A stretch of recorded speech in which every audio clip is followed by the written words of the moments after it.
Good evening. Welcome to the November 11th edition of the Downers Grove Village Council meeting. We're glad you've joined us. If you're here in council chambers, if you're at home watching TV, glad you joined us there as well. As is our tradition, we'll begin this meeting with the Pledge of Allegiance. I pledge allegiance to the flag of the United States of America and to the republic for which it stands, one nation, under God, indivisible, with liberty and justice for all. Rose, would you please call the roll? Mayor Barnett, Here. Commissioner Sadowski-Fugit, Here. Commissioner Gilmartin, Here. Commissioner Tully, Here. Commissioner Davenport, Here. Commissioner Sarver, Here. Commissioner Rowe. Here. For joining us for the first time tonight here in council chambers, there are copies of the agenda over on the counters to your right. Feel free to grab one and follow along. Item 3 on our agenda tonight is minutes of previous council meetings. Is there a motion? Mayor Barnett, I move to approve the minutes from the Village Council meeting of November 4th, 2025 as presented. Second. Are there any comments from council? All those in favor say aye. Aye. Opposed?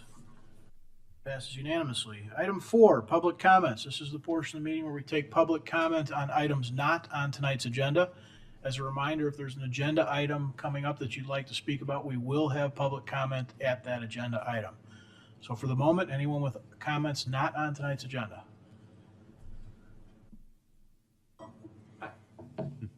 Ken Lerner, Downers Grove. I just wanted to mention that the Greener Grove Holiday Party is coming up on December 4th. It will be at 7 p.m. at the Altar Brewing Company. And that's a Thursday, December 4th. And there will be live music and a silent auction. The auction has to be silent so you doesn't interfere with the music. The event is it's a fundraiser, so there's a small donation requested associated with the attendance, but you get a drink ticket and appetizers when you get there, and a chance to visit with your fellow greenies. So please sign up. You can visit the website at greenergrove.com or just Google Greener Grove and you'll get right there. Thank you.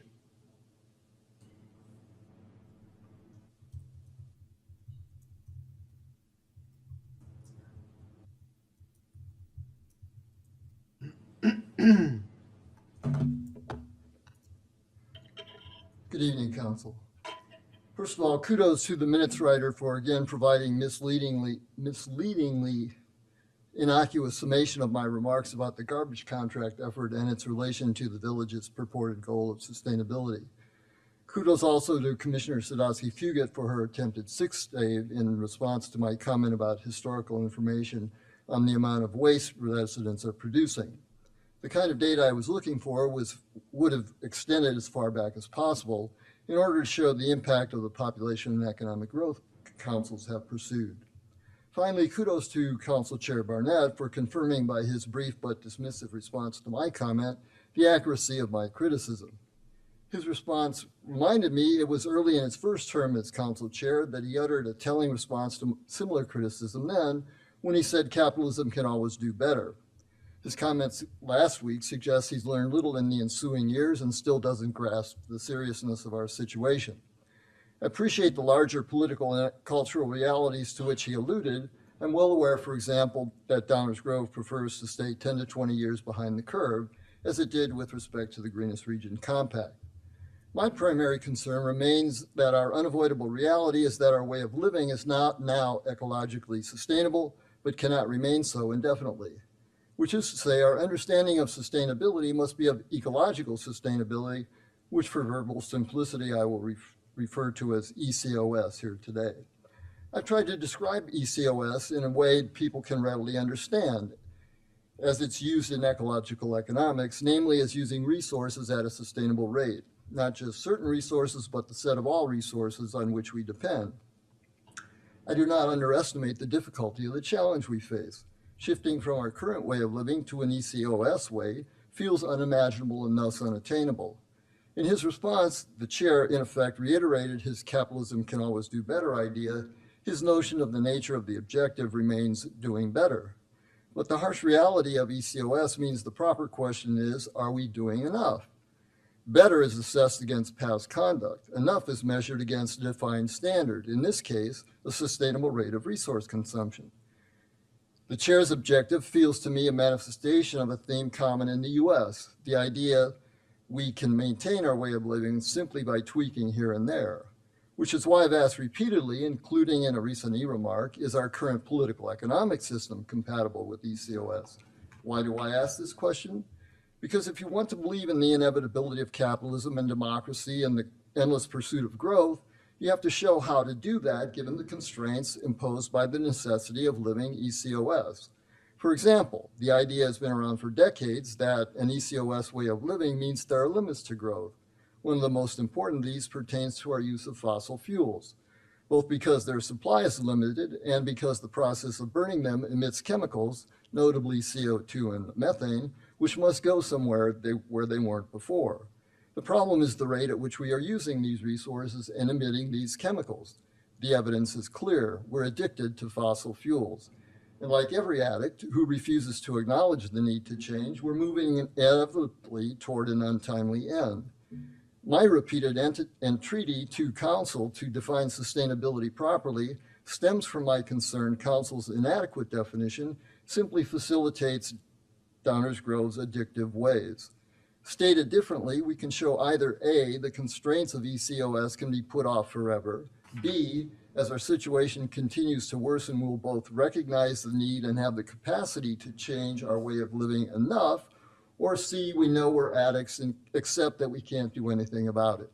If it's A or B and not C, then for example, if you want to claim matters such as the new garbage contract are a step in the right direction, you need to articulate the path, the time frame, and the target data justifying that claim.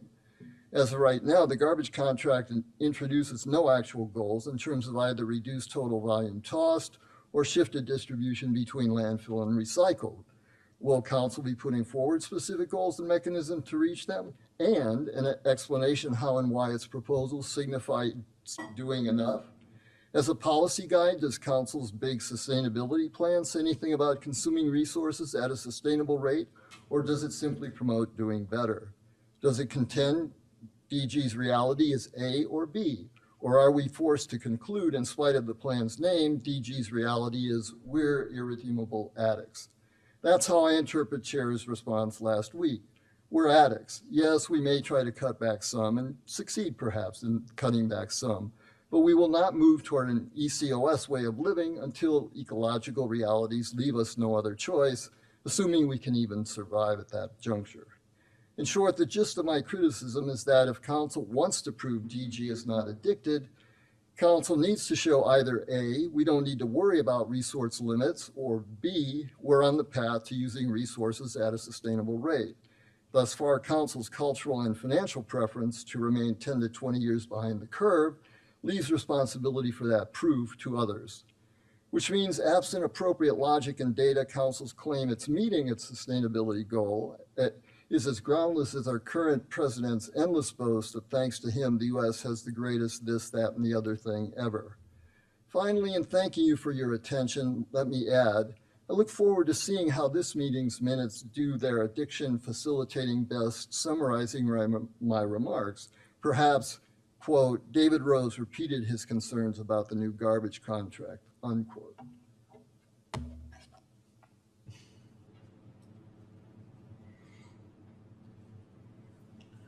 Other comments on subjects not on tonight's agenda?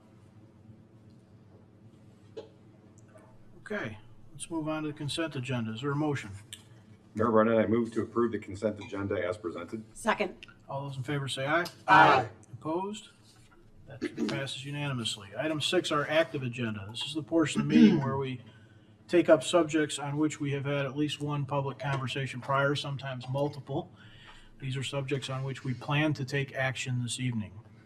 Is there a motion concerning a feasibility study?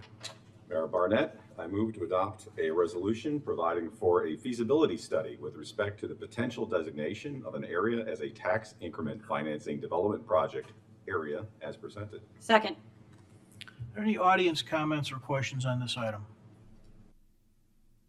Council comments or questions? Let's go. Let's go. Well said. All right, Rosa, please call the roll. Commissioner Tully, Aye. Commissioner Sadowski Fugit, Aye. Commissioner Rowe, Aye. Commissioner Sarver, Aye. Commissioner Davenport, Aye. Commissioner Gilmartin, Aye. Mayor Burnett. Aye, that motion passes unanimously. Before we continue, I do have a brief announcement concerning that motion.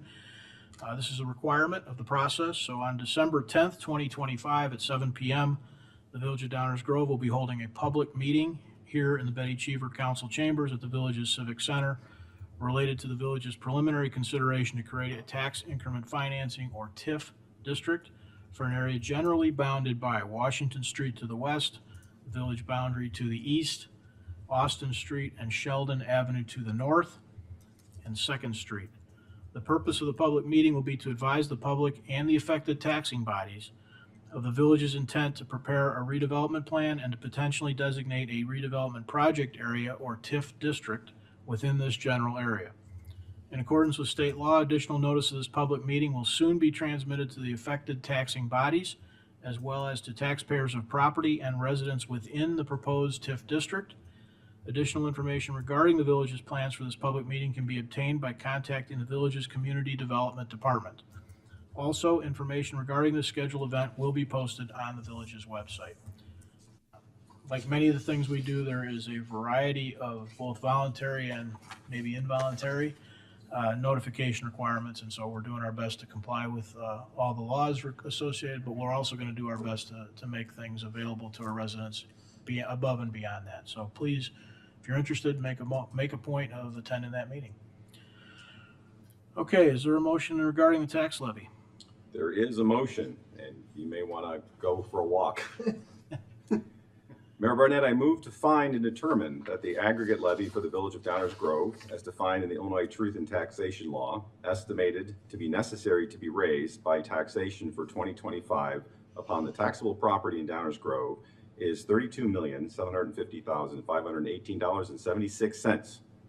This amount is based on an estimated levy of $3,558,169 for corporate and police, $2,935,500 for fire, $5,750,837 for police pension, $5,690,158 for fire pension, $7,439,671 for library operating, $1,371,625 for refunding bonds 2014 series debt service, $512,500 for refunding bonds 2015 series debt service, $177,800 for refunding bonds 2016 series debt service, $486,000 for stormwater bonds 2019 series debt service. That was a very good year. $1,827,927.76 for refunding bonds 2020 series debt services, and $2,370,475 for facility and stormwater bonds 2022 series debt services. But wait, there's more. The estimated levy for Special Service Area Number 6, Fairview Fire Protection District Special Service Area, is $119,856. And the estimate levy for Special Service Area Number 11, Downtown Downers Grove, is $510,000.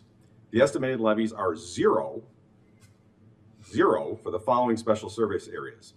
Special Service Area Number 4, Green Acres, Area Number 5, Atwood, Area Number 7, Dunham Subdivision, Area Number 8, Nelson Meadows Subdivision, Area 9, 35th and Saratoga Subdivision, Area 10, Bridgepoint Downers Grove Subdivision, Area 12, Fairview Ridge Subdivision, and Area 13, the Kapovich Subdivision.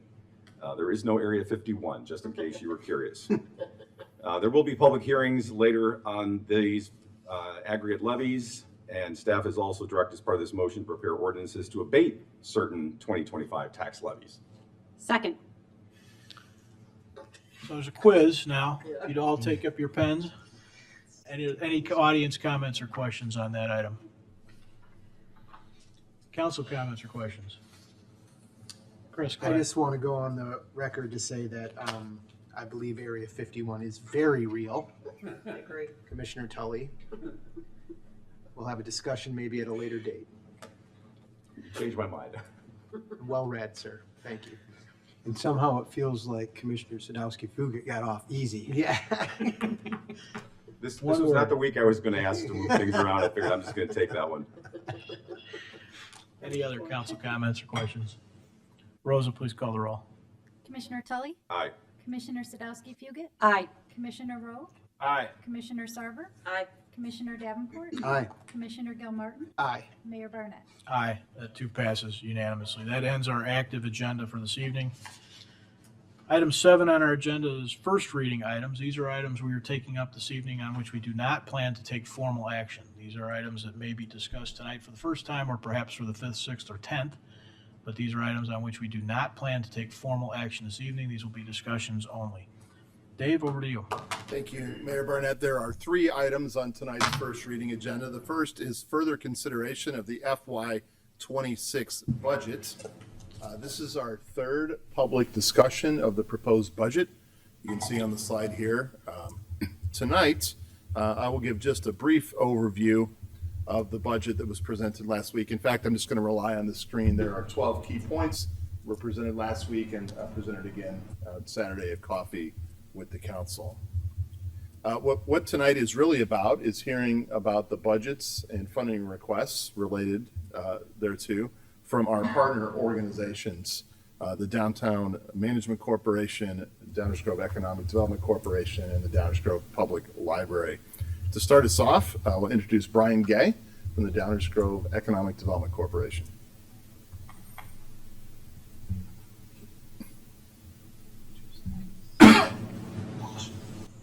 All right, good evening, everybody. Pleasure to be back with you this year again.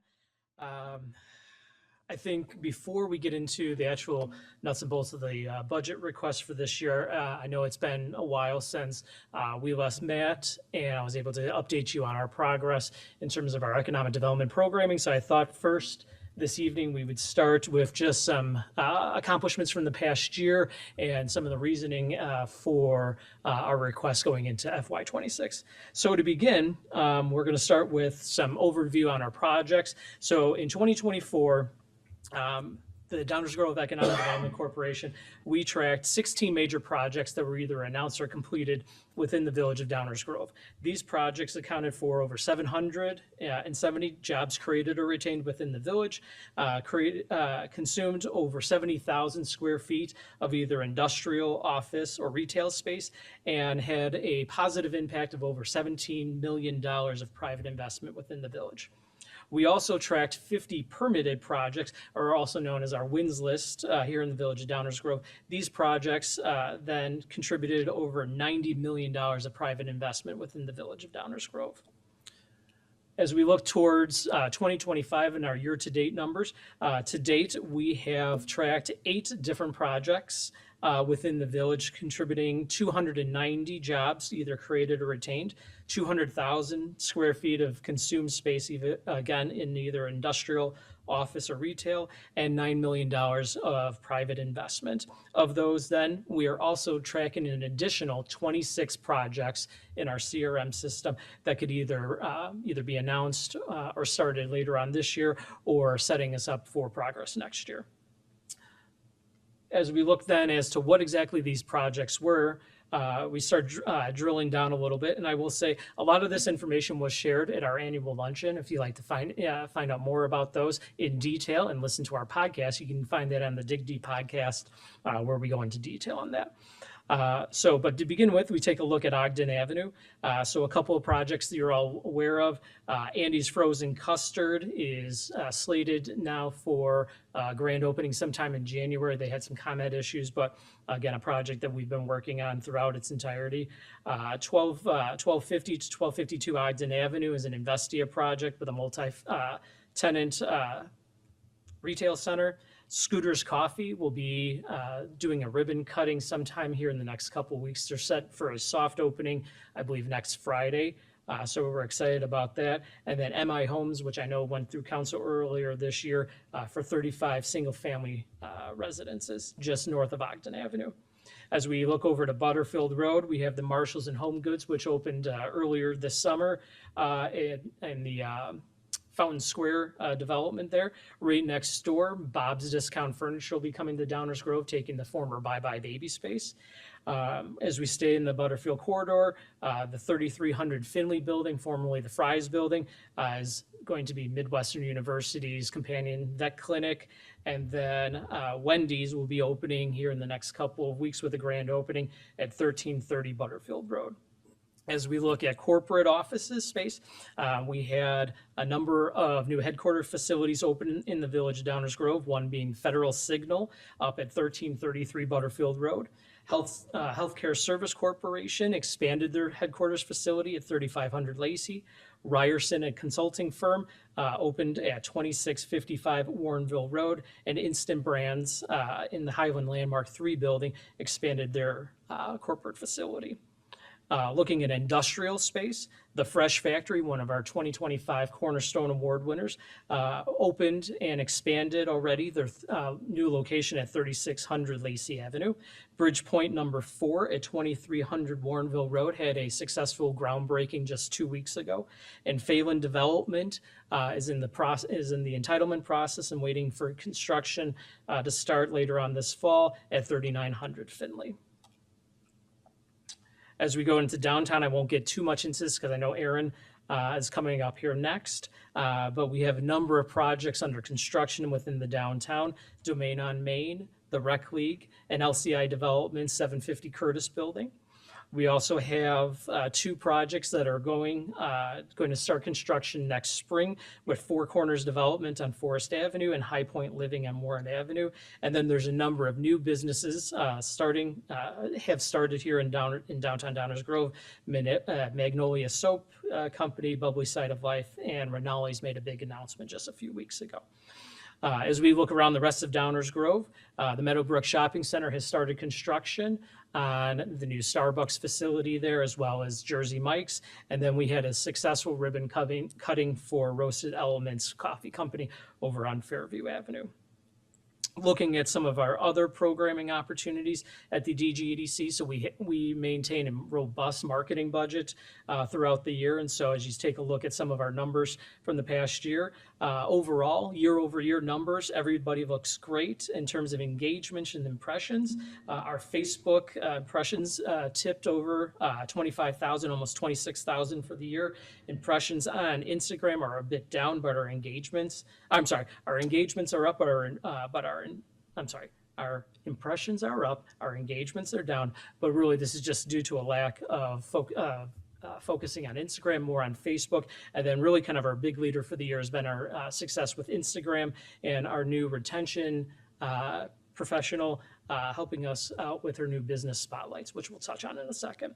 Our Dig Deep podcast, in spite of only having 2 new episodes, we recorded 200 new additional downloads, and we have a robust schedule for the rest of this year and beginning of next year. And then our Spark newsletter continues to do well. We had 6 newsletters go out, going to an every other month platform. Our subscriptions are up, and our open rate continues to be well over 45%. So we're really happy about that. As we go over to our events then too, as I mentioned, we hosted our annual luncheon this past September. My biggest crowd ever, over 250 individuals attended for the event. We gave out 4 Cornerstone Awards to Chemring Energetic Devices, the Fresh Factory, as I had mentioned, the Lyle Auditorium, and then the Village of Downers Grove for the Downers Grove Municipal Center. We hosted 2 broker golf outings this year. So we had over 40 attendees, brokers, and happy to say that from those 2 events, we had 3 completed deals out of that. So again, we'll be looking to do that again next year. And then I know that several of the members of council joined us for the events that we hosted with our friends from Bittenheim-Bissingen. So over 4 days in October, or late September, early October, we hosted 4 days with our friends visiting us from Germany, in which we had 6 events and a number of different excursions in and around Downers Grove, the city of Chicago, and Milwaukee. So a lot of good fun there, great opportunity for networking and just kind of international relationships. And then lastly, our groundbreakings and ribbon cutting. So we hosted, as I had mentioned, Bridgepoint Fours, as well as Roasted Elements. There was also a groundbreaking for Andy's Frozen Custard earlier this spring. And then last but not least, 750 Curtis. Just looking up to the screens here. So this is a picture with our elected officials at the annual luncheon. We didn't mean it to be on purpose that the heights went from greatest to smallest, but I guess it worked out pretty well. I didn't realize he was so tall. Looking at a picture of kind of our first group here at our brokers event here. So again, great event. Just we did 9 quick holes along with working with the golf pros at Belmont Golf Course. Just a great day at the course and deal making. Here's that groundbreaking at Bridge 4 there. So a little chilly outside, but obviously the weather was perfect for pictures. And then the Andy's Frozen Custard groundbreaking here. So I know last year, our big news and part of our request for last year was the creation of our new economic development specialist for retention. So I know there were a lot of questions last year regarding what does success look like? What does a year out, this position, what does that look like? And I believe that we are starting to answer those questions. We have a lot more data that goes into that. And that really starts out with, as I explained last year, in the creation of kind of our business retention plan. And so what that plan is, the goal is to strengthen business relationships and create awareness of opportunities in businesses within the Village of Downers Grove, creating a support system for those businesses and coordinating resources, not only here in Downers Grove, but DuPage County, the state, and everywhere else. How we do this is through a variety of phone calls, emails, questionnaires, site visits, creating that support through sharing grant information, resources, opportunities, and what we've also done throughout this process is Victoria Arwasik, our new employee, she's helped us identify 18 different business resource groups that are either currently operating in Downers Grove or nearby. And so we're creating a one-stop shop for that information, phone numbers, email addresses, websites, so that way as we go out to these meetings with businesses, we can then give those resources directly to the businesses and help make those connections. As I had mentioned, we're tracking our engagement. Victoria was one of her first tasks in getting started with the EDC was helping us identify a new CRM program, so customer relationship management program. And so we chose Downers Grove's very own CivicServe, located up in the Esplanade, and they've helped us build out a CRM program that's going to allow us to do regular check-ins with our businesses. They're going to help us create a platform that we can create questionnaires, ask questions to businesses before we even go out and meet with them, and then be able to follow up regarding any type of resources needed, things of that nature. So it's all kind of built into one-stop shop here. And again, we'll be able to allow us to create more capacity within our team, being able to better track projects, being able to better track our businesses. And then also, along with this entire plan, kind of giving focus to kind of what Victoria is doing and our team, we've created a top 50 business list, for the Village of Downers Grove. So these are existing businesses, these are new businesses, these are businesses that may have fallen in between the cracks. And so we want to create a relationship, reach out to them and do that. So Victoria is rocking and rolling on getting outreach to those businesses. And then, ultimately our strategy, like I said, our goal is to reach out to businesses, promote Downers Grove as a place to do business. We are also featuring our businesses and planning events to go along with all of that. So why are we doing this, right? So the Village of Downers Grove does not have a business registration or licensing program. So today we estimate there's about 400 individual businesses within the Village of Downers Grove, but without a proper tool to be able to do that. CivicServe allows us the opportunity then to scrub Google Map data and actually put that into one system for us. So we're doing our outreach through that, which Victoria is going through scrubbing that data even more than what we already have. And she set a goal of herself. So if we have 400 businesses businesses. She thinks that from a success standpoint, from a good goal standpoint, is to create a monthly goal of 10 visits per month. Again, this is a mixture between businesses reaching out to us as well as kind of hitting those top prospects on our top 50 list. So then that means 120 of those 400 businesses visited on an annual basis. I think as we look forward and see kind of the amount of work that we've already done up to this point, I think this is very attainable and a very good goal for us to have. To date, so Victoria started with us at the end of February, beginning of March, took a couple of months to get her up and running. So she set herself a goal for 2025 and the remainder of it of 66 visits. She's to date hit 51 of those. So with about 7 weeks left to go in the year, I have no doubt that she's going to make that goal. She's also created, as I had mentioned, kind of this new business highlights that we feature on LinkedIn and the rest of our social media posts. So she's given herself a pretty robust goal of 52 weeks in the year, 52 posts. Year to date, she's been working on this for about 5 months now, and she's hit 25. She just hit her 25th one. She's out for the next 2 weeks on vacation, but she's even scheduled her appointments to go out further than that. Again, I think for her first year, she set a goal of 30 of these, and so we're right on track to hit those for the rest of the year as well. So again, we've kind of measured, we have a measure of what success looks like, and I believe we are meeting that at this time. Some additional work that Victoria has helped us out with then as well is we're looking to create a new DGEDC website in 2026. And so one of those new features on the EDC's website will be what we refer to as an asset map. This kind of gives a graphic representation of the unique features in the village of Downers Grove and allows us to then go out and market those opportunities, market those resources within the community. And this also talks about, and this also kind of helps out with our visitors bureau, helps out with our business attraction services. Again, knowing those things that kind of makes Downers Grove special will be presented in this mapping system here that'll be on the new website. And Victoria has been critical in its development over the last couple of months. As I had mentioned, kind of identifying and implementing the new CRM system through CivicServe.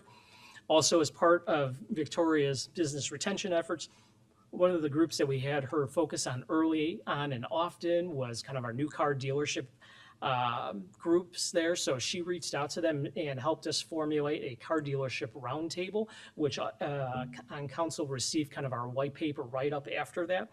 And that really allowed us to kind of use the business intelligence that we're collecting on a, on a real-time basis and then providing that back to the village. And again, helping us shape how we go out and talk to businesses, the types of businesses that we do that. So, and then one direct relationship that we've created from that is during those conversations, we had identified a need for new car dealerships, their ability to help identify and train service staff. That's over 40% of their overall revenues and new car dealership sales. So we're partnering with DuPage County's WorkNet Development Center, as well as the College of DuPage, to help create the DuPage apprenticeship team.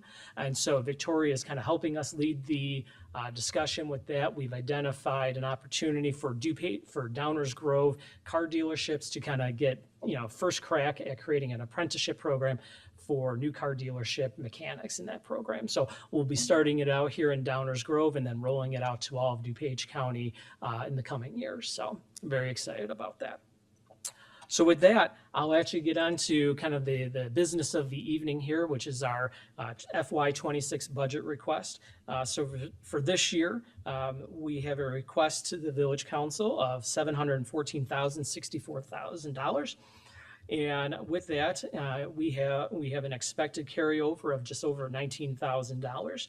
We expect about $73,000 from our program revenues for a total income of $787,064 of total income, which on the opposite side, we have about $805,000 in total expenses, which estimating out, we should expect the year to end in the positive of about $866 with our operating cash account. With that, What are we looking to get? So in that case, we're looking to maintain our current staffing levels for full-time employees. We're looking to provide additional funding for professional development, not only for Victoria, but for our entire staff.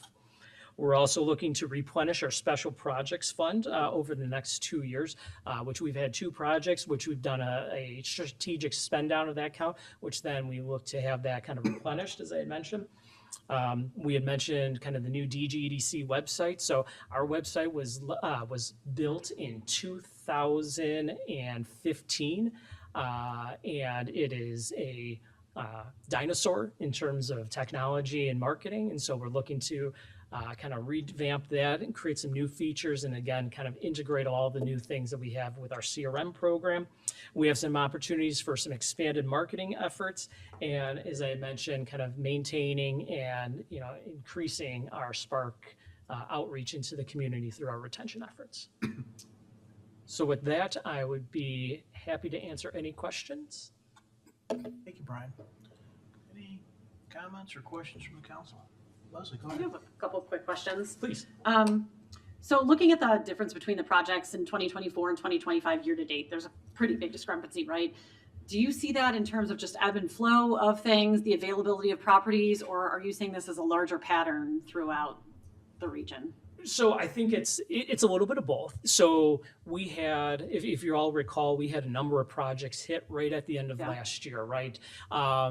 Typically that November, December is pretty slow, and then we just had a lot happen all at once at the end of last year. So we saw that continue on through the first quarter of this year, with then a noticeable kind of slowdown from, let's say April through July, and now we've kind of seen that tick back up there. So while our numbers are down, at this point compared to last year, with 26 projects kind of in the hopper right now that we're working on, they may, I fully expect maybe 2 or 3 more to hit before the end of this year, but then that just means we're going to be extra busy first, second quarter of next year.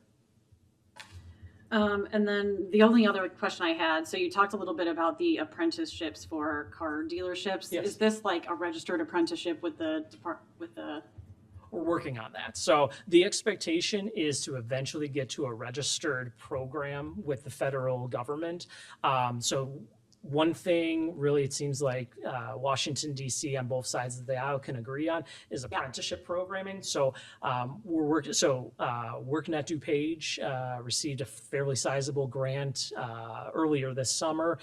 They reached out to us we're starting to kind of give them ideas. So the idea is there's 9 registered programs within DuPage County right now for apprenticeships. None of them are specific to car manufacturing or service, so we'll be doing that one. And then there's an existing program for healthcare professionals. Yes, I'm very familiar with that one. Yes, and so we just actually within the last week connected Advocate Good Samaritan, Dooley, and a few other of our healthcare providers here in Downers Grove with that program as well. So Okay, that is excellent, because that's kind of something, even at my role in my day job, apprenticeships are huge and up and coming, but I know that the work in order to get it registered with the Department of Labor is a huge lift. So are you already then partnering with the folks who have already kind of done that lift and just adding programs on as you go? So right now we're in the evaluation phase right now. So actually truly making sure that we can have the size and participation that we need to kind of get that up and running. WorkNet DuPage is very familiar with that process, and again, having those grant dollars really helps them expedite that process. So it will be a process, but we hope that with the pilot happening sometime here in Downers Grove within the next 6 to 9 months, we hope. And then do we think we'll be able to expand it then to other We think so, just based on the conversation we had at the roundtable. It's not just our Downers Grove car dealerships that really kind of thrive and grow on that car service. It's really every new car. So you would think that a lot of the majority of their funding comes from new car sales. It's actually the service. So there's a great need for this, and just training up young professionals to get into that is a need. So Thanks. Anyone else? Chris, go ahead. Yeah, thanks, Mayor. I sitting on the Economic Development Corporation for the last almost 4 years now, have seen the evolution. First on there was a lot about business development and bringing companies here, and that's still a core function. But this idea of retention and supporting our businesses and making connections with this apprenticeship program and with some of the other efforts that we're doing, I think just demonstrates the additional and added value that the EDC brings to our community. I have long sought for the website to be updated. I'm certainly not the only one, so that's great. But I can say firsthand from sort of the sitting on that committee, seeing the real impact of this work and how important it is. I fully support this additional budget because I think it's going to make all that much more of a difference. I think Brian and his leadership and the team there have demonstrated this desire to show measurable results, and I think we're going to keep it to that. Absolutely. But just from what I've seen just in the last even couple years, it's been leaps and bounds. Victoria is doing a fantastic job. What a great addition to the team. And I think we can all be very proud of the EDC and what it does for our community. So thank you for your work. Thank you, Commissioner.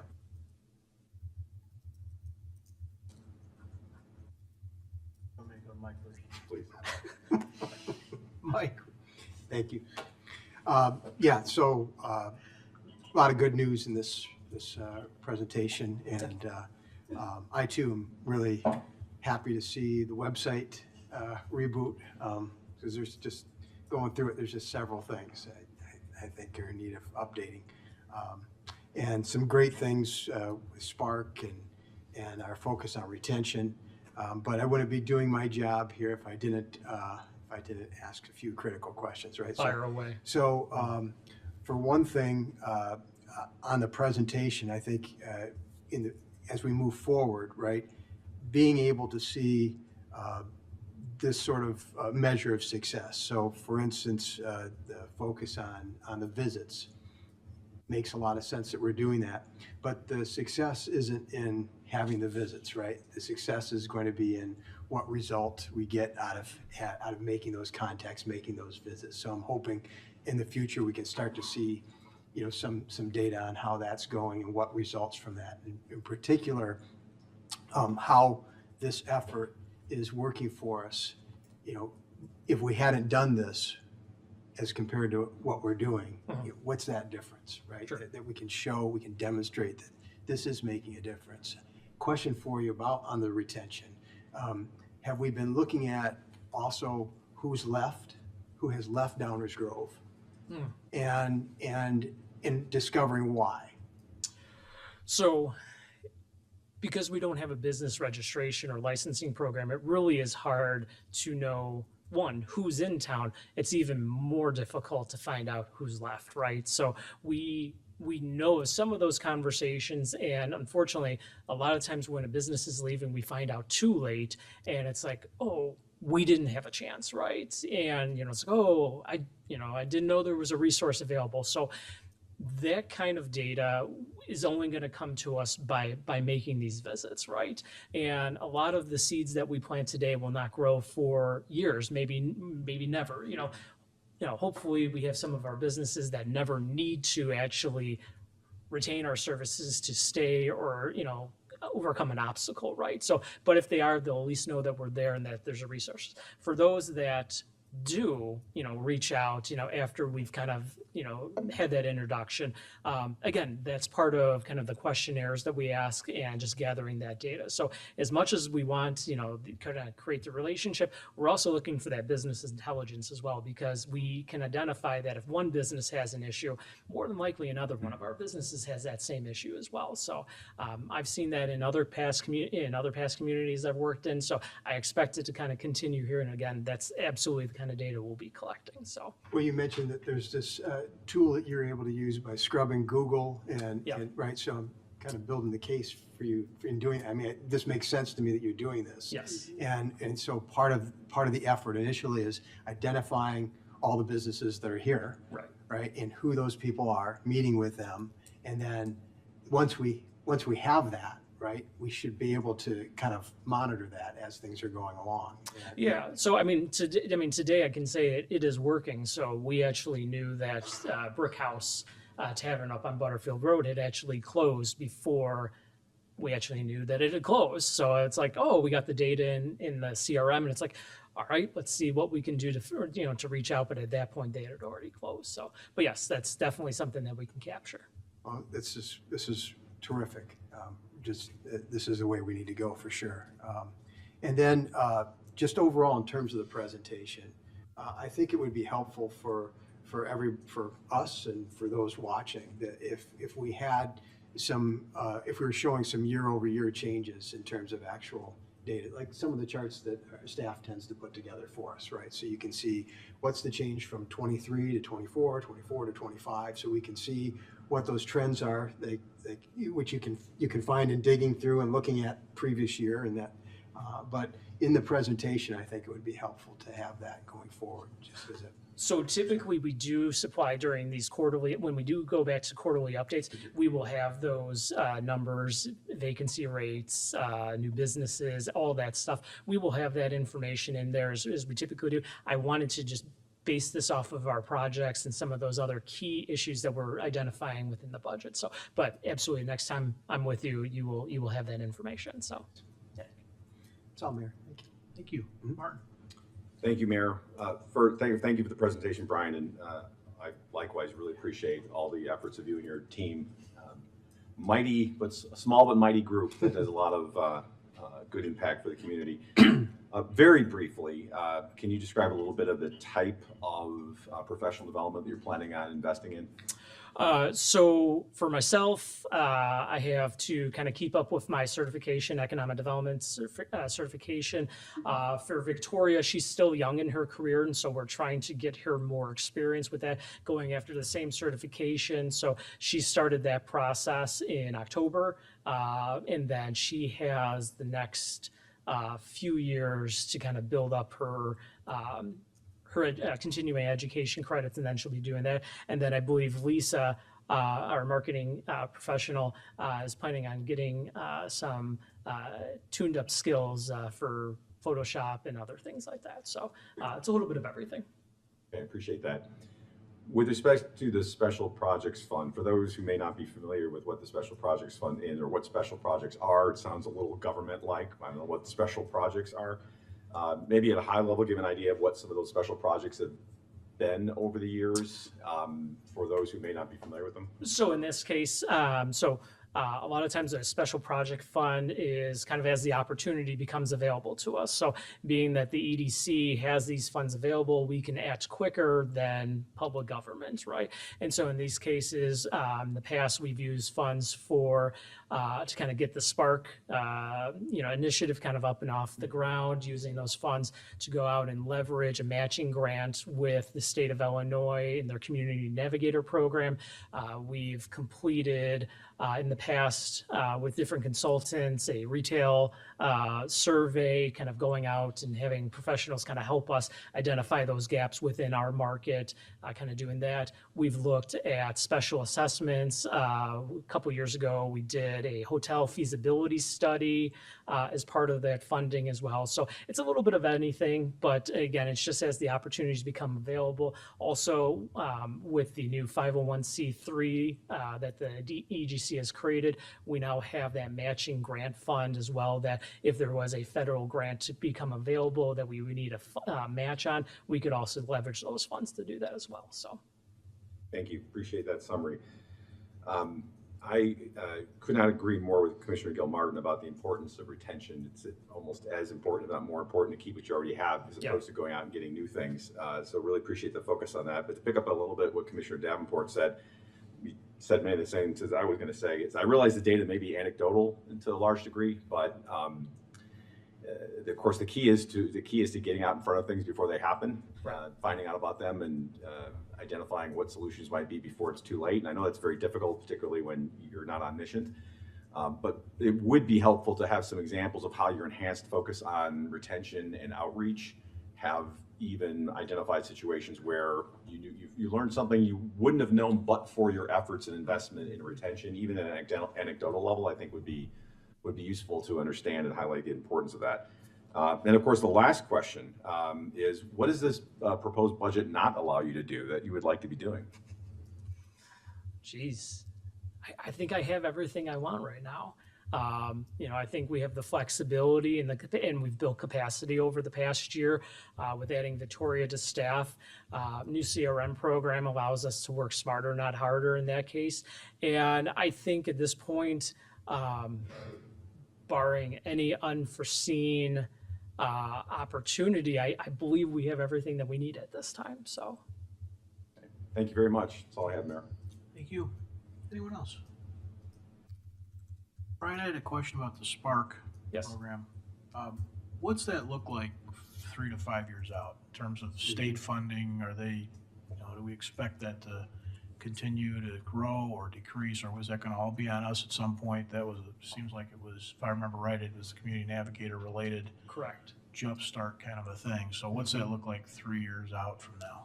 So right now it is fully funded by the DGEDC. So our funding from the state of Illinois and the Community Navigator program, I'm trying to remember exactly. So that funding ended officially in July 1, 2024. We had some leftover funding that we were able to carry over for probably an additional 6 months after that. And then in 25 here, we've been fully funding kind of those initiatives on our own. So that Spark funding then, or that Spark initiative then kind of grew into our retention efforts, going out, asking those questions, connecting businesses into resources. So I think as you look at it 2, 3, 5 years down the road, it's just a further expansion and kind of concentration of those retention efforts. And just, again, trying to make businesses aware of opportunities, not only in Downers Grove, but the greater DuPage County area, state of Illinois, and so on and so forth. So, But it'll be all on us. Won't be any state backing on that. I mean, fingers crossed, once the state has a better handle on their, federal income, coming from coming in the feds, passed through the state of Illinois. That was originally what the Community Navigator funding was CARES Act and ARPA dollars going through, and then us utilizing it appropriately. So hopefully at some point there are, the faucet turns on a bit more and they can start adding on to that.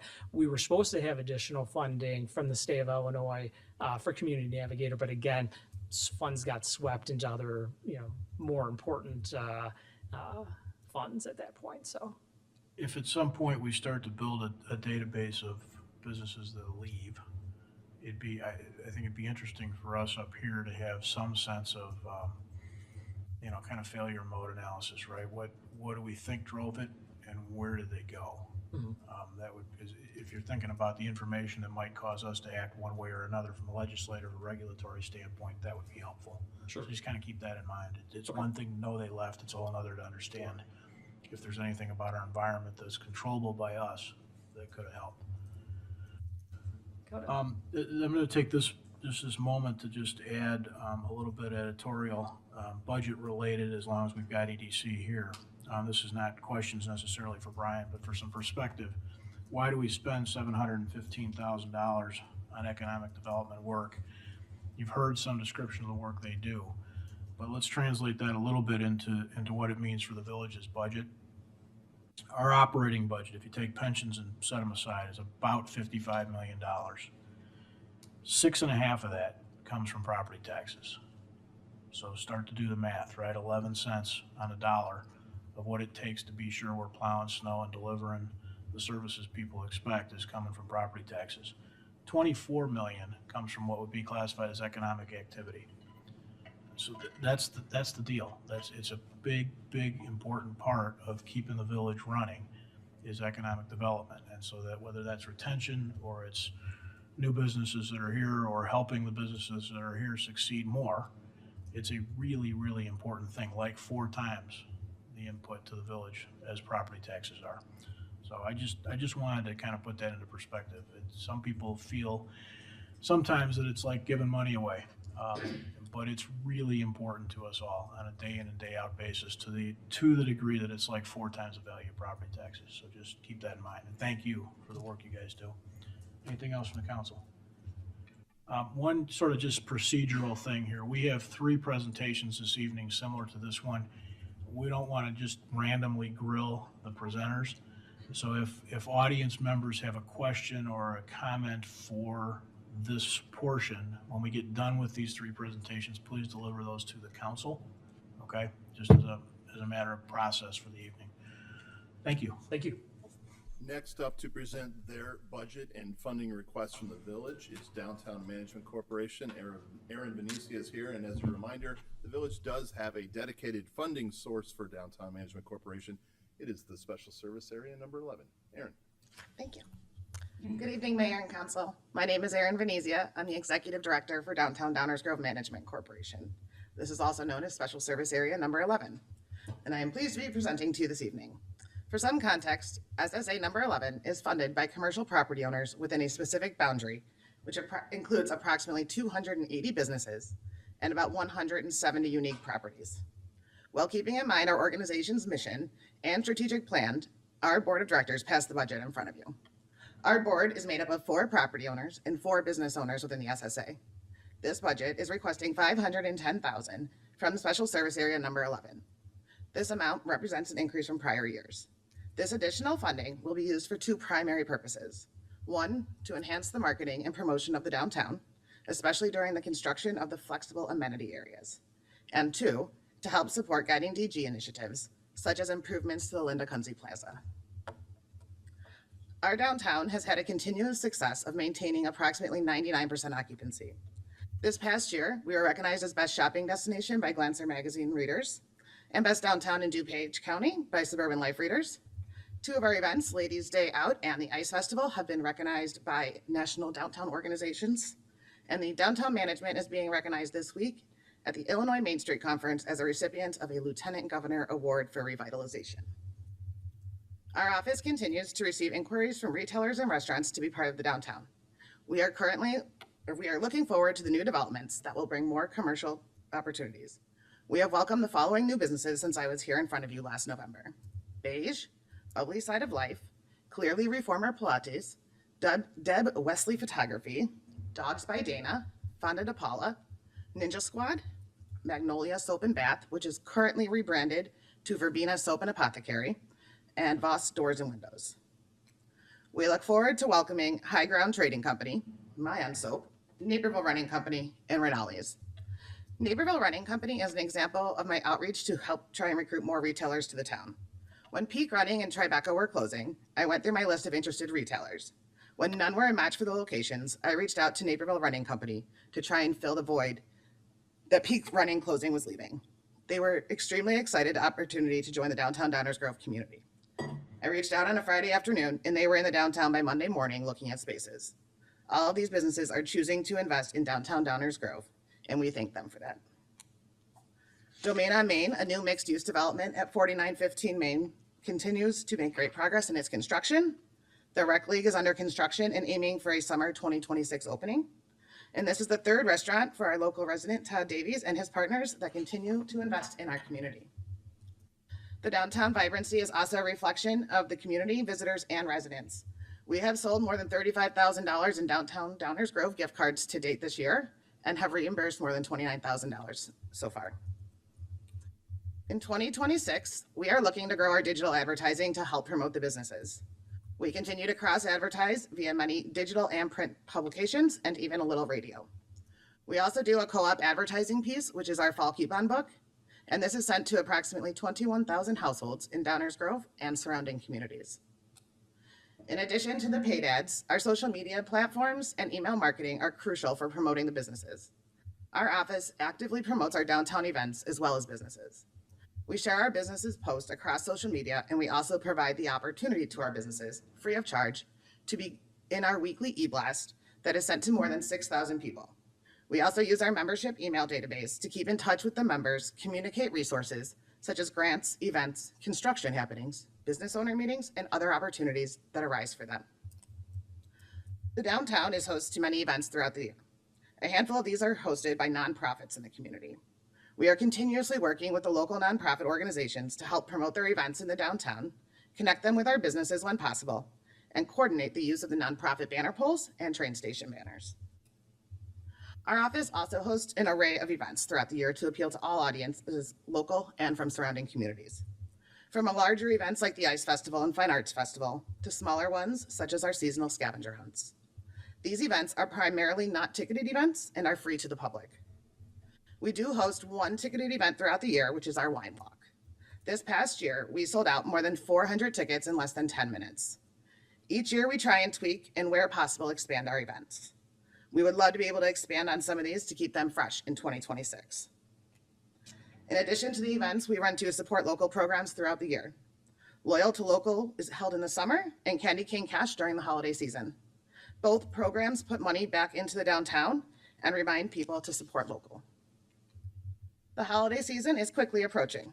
We will kick off the holidays, Thanksgiving weekend, with the holiday scavenger hunt, Candy Cane Cash, and our holiday window decorating all starting on holiday decorating contest starting on November 28th. Encouraging people to shop and dine before and after the village tree lighting ceremony. Saturday, November 29th is a small business Saturday, and Santa will return to his gingerbread house at Main and Curtis, and he will be there every Saturday and Sunday from 1 to 4 p.m. throughout the season.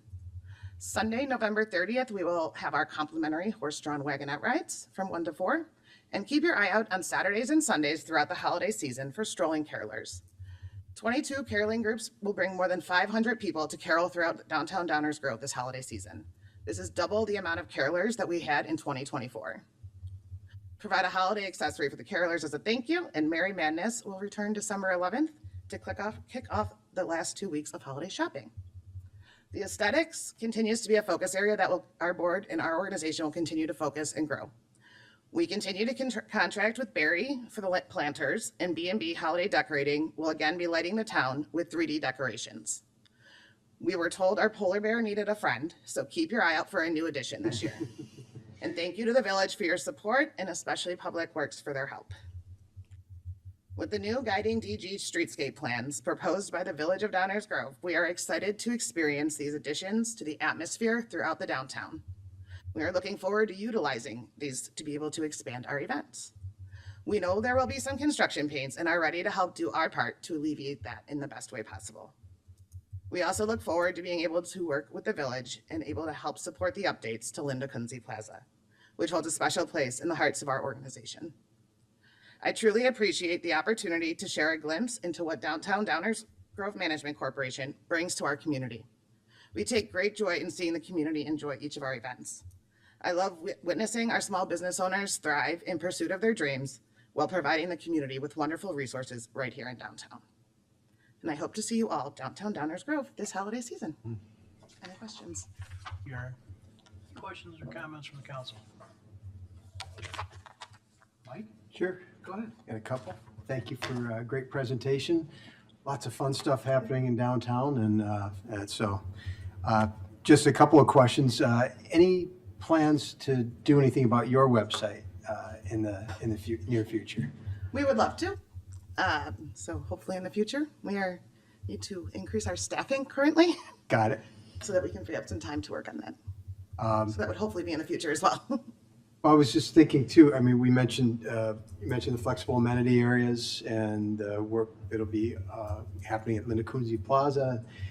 Those would be things that would be kind of wonderful to be highlighted on your website as well, right? And then just thinking about the previous presentation we had, and you've already got quite a list of existing businesses in the downtown area. So hopefully some partnership with our friends at EDC and sharing information to help with those efforts. And yeah, I think that's about it for me. Great stuff happening here. Maybe even a better holiday season this year than we've had in the last few. So Hopefully. I hope so for our residents and our businesses down there. So thank you. Thank you. Yeah. Mike, anyone else? Go ahead. Thank you for the presentation, and it's just so thrilling and rewarding that downtown Downers Grove has become, is, and will continue to be a destination for people both near and far. Anecdotally, almost brought a tear to my eye. I was sitting at Foxtail one day, and there was a couple next to me, and they said they had to get up and go because they had to catch a train back into the city. So when people from the city are coming out here to experience our downtown, that's quite remarkable. So that's terrific, and keep up the good work. You mentioned, and as you know, we have some construction projects that are coming up in downtown that are going to impact a fair amount of it through Guiding DG inspired projects and the flexible amenity spaces. Won't quite be like the construction that took place a couple of decades ago where downtown was completely shut down, but it will have an impact. Can you speak a little bit about the messaging that's been already going on in getting businesses ready for the impact of the construction? I know there's been coordination. This is as much a question for you as it is for our own staff, because it'll be a change for people. It'll be, I mean, not that they haven't seen construction before, but this is up and down the entire downtown. What are your thoughts on that? Maybe it's premature, but what are you looking Once we have the the plans road. and the schedule, we will at? communicate Plans? it. You want plans? Right. We'll communicate it out there to our business owners, our property owners, and help put it out there on social media and all of the best ways that we can, and try and come up with some good promotional stuff to try and encourage people to still come downtown and just make the construction fun. Be patient with us. Yes. Terrific, thank you. And I know I'm getting over my skis here, but the other thing is obviously you're in a unique position to also be a sounding board for the village in terms of what you're hearing and what people are saying, so that we can make that project the best it can possibly be and be of most success and continue the terrific place that we have and the position that we have in the greater Chicago metropolitan area. So thank you in advance for that. That's all I have. Thank you, Chris. Yeah, thanks. I just wanted to comment on the website because while I think it's important, I know you guys do a ton of work through the social channels, which tend to be a little more direct outreach to our residents than perhaps finding a website. Not that it isn't important, Mike, but there is a lot of communication coming from you. So that's great to hear. And also on the flexible amenity spaces, I think we have included you throughout the process, correct? There were some stakeholder meetings we had with the board where we discussed these things. So sounds like your group knows about them, and we will appreciate all the help we can get in terms of communicating that to the local businesses, the downtown businesses as well, as soon as we get that information to you. But appreciate all the hard work, and you know, a 10-minute sellout for a wine walk is a metric I like to see. Yes. Thank you, Mayor. Thank you. Anyone else?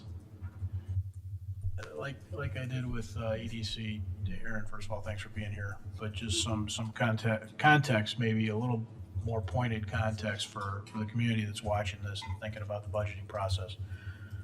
$510,000 that's spent downtown is spent by the people who are in the downtown. It's a pretty unique thing. It is funded by the businesses and property owners, really property owners of the downtown. So it's a little bit of a self-supporting co-op kind of an environment. And I would suggest it's a heck of a deal, not only for the businesses and property owners downtown, but for our community at large. The property owners downtown spend $500,000 a year, and the result is 15 different events that draw 3.5 million people, a million visits of over 1 million people to our downtown. What does that mean for us other than traffic?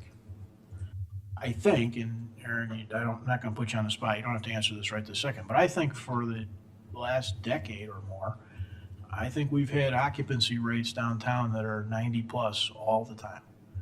It's usually full. And you don't see that everywhere. If you go to other communities, you can find spaces, and people can't find spaces. If you talk to the folks whose job it is to bring people and help people find spaces, commercial brokers, commercial real estate brokers, there are kind of lines for Downers Grove. There are people wishing they could be here who are lined up behind brokers just trying to find the right spot.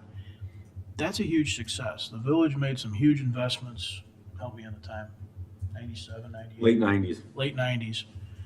But since then, it's been a lot of the work, not all of it, it's been a partnership to be sure, but your downtown management organization has done an enormous amount of work, and it's frankly the people involved that are doing a lot of that heavy lifting. And that's not to diminish EDC's involvement or the village staff's involvement or council's past. But it's a pretty unique structure down there. And it's not long ago that they collectively decided to continue that structure That was a decision. It was revisited recently, and then that group of property owners decided, yep, we really like this. It's working for us. So I think it's important that the community understands that. It's a lot of hard work, but it's investment for those people down there that are making it themselves. And the result is of an investment in our community. It's awesome. So thank you for what you guys do, and thanks for being here tonight. Thank you. Next up is the Downers Grove Public Library. They are a component unit, which means they autonomously approve their own budget and establish their own property tax levy. So they are here to present information to the Village Council. It's my pleasure to introduce their board president, Matt Topp. Good evening, Mayor Barnett and Village Council. Thank you for giving me the opportunity to speak with you this evening and share with you some highlights of the upcoming 2026 library budget. The library board's job is to uphold the library's mission, welcoming all to discover, grow, play, and learn. We are also guided by the library's vision statement, the heart of a diverse community, providing inspiring ideas, community connections, and empowering opportunities. And we uphold the library's values, which include an inclusive and welcoming environment, community engagement, equitable access, intellectual freedom, lifelong learning and integrity, as well as responsible financial stewardship. With more than 130 years of award-winning library service to the community of Downers Grove, we are also one of the busiest in the Chicago suburbs. An average of 1,200 people visit the library every day. Circulation of library materials exceeds 1 million items annually, and nearly 70% of residents have an active library card. I also want to mention that our director, Julie Milovec, was named the Illinois Library Association's Librarian of the Year in 2025. We strive every day to maintain the public's trust in the library and to provide collections, programming, and a physical space that continues to make Downers Grove an attractive place to live and do business. To that end, we offer a wide variety of programs, collections, and services for all age groups, including story times, coding, artificial intelligence and science programs, teen mental health, older adult activities, and our makerspace, to name just a few. Although, in light of some of the comments earlier, I am going to take back whether we need to do some more UFO programming for the future. So I'm happy to get your input on Second. that. Very good. In developing our, we can go all night. In developing our budget, we are guided by our strategic plan, which was created in 2023 with the help of over 2,000 community member survey responses, over 140 focus group participants, 24 key community stakeholders, including Mayor Barnett and Manager Fieldman, and the library's leadership team. This past year, our 2025 strategic work plan activities included implementing the student library card program with District 58, registering over 5,200 students for library cards, adding a social worker in June in response to a 541% increase in social work sessions provided from 2023 to 2024, partnering with community-assisted rides to expand home delivery services, engaging 109 teens and tweens as summer reading volunteers who provided over 1,200 hours, supporting literacy for kids through an alphabet scavenger hunt that averaged 265 kid participants weekly for 10 weeks, celebrating summer reading with a foam party at El Sierra School that drew over 275 people, piloting the SMILE high school internship program to introduce high schoolers to library work, and expanding civic engagement programming with our human library event and volunteer fair. Now I'd like to share with you a little bit about the library's budget. The budget is made up of two funds, the Library Fund, also known as the General or Operating Fund, and the Library Capital Replacement Fund, or LCRF. Unlike municipalities or school districts, the library receives 96% of its revenue through property taxes. The Library Fund is used for the daily recurring operating costs of running the library, such as staff salaries, utilities, materials, and supplies, as well as our operating reserves. The LCRF is reserved for maintaining the physical infrastructure and larger assets of the library. The use of this fund is guided by the Library Capital Needs Assessment, which is conducted approximately every 10 years. The assessment identifies anticipated projects and their associated costs with the help of our consultants. Some of the capital projects that were completed in accordance with the last assessment include new roof and windows, masonry work on the exterior of the library building, new boilers and HVAC system, upgraded lighting throughout the building, and renovations and creation of several staff workrooms. This year, we made a significant change in how we handle the LCRF. In 2017, in connection with a capital needs assessment at that time, the library determined that a one-time tax levy increase would be needed for capital projects, followed by smaller annual increases to keep the library in good working order. The mayor and village council at the time instead proposed an intergovernmental agreement that would allow the library to fund the LCRF with the library's $1.4 million cash flow reserves, plus any annual budget surpluses from the operating funds. While this sufficed to avoid a tax increase at the time, this plan was not sustainable in the long term and is reaching the end of its viability. With the completion of this year, with the completion this year of our next 10-year capital needs assessment, we decided this is the right time to address our capital needs funding for the longer term and to do so in the most transparent and cost-effective way. So rather than take on debt or rely on budget surpluses, we decided to treat our capital needs essentially the same as our operating expenses and include them directly in our annual budget. As a result, property taxes for the library to fund our capital maintenance needs will increase by $5.74 per $100,000 of assessed home value. This will allow us to pay for the upkeep of our building and equipment without cutting services or incurring debt, while maintaining a sufficient reserve to handle any large spikes in capital needs costs that might occur earlier than expected in the 10-year capital needs cycle. With this addition, our total property tax amount per $100,000 of assessed value for 2026 will be $70.47, which comes to $296.68 for the median Downers Grove home value.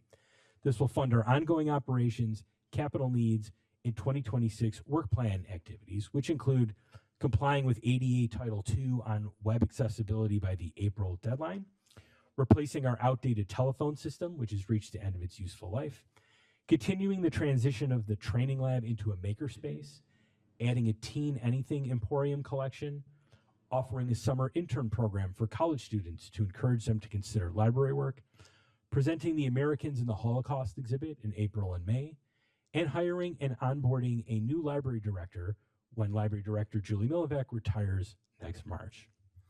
More information about the library's budget is available on the library website dglibraryboard.org/board. And you can find links to the recordings of the June, July, and August board meetings where the budget was discussed in depth.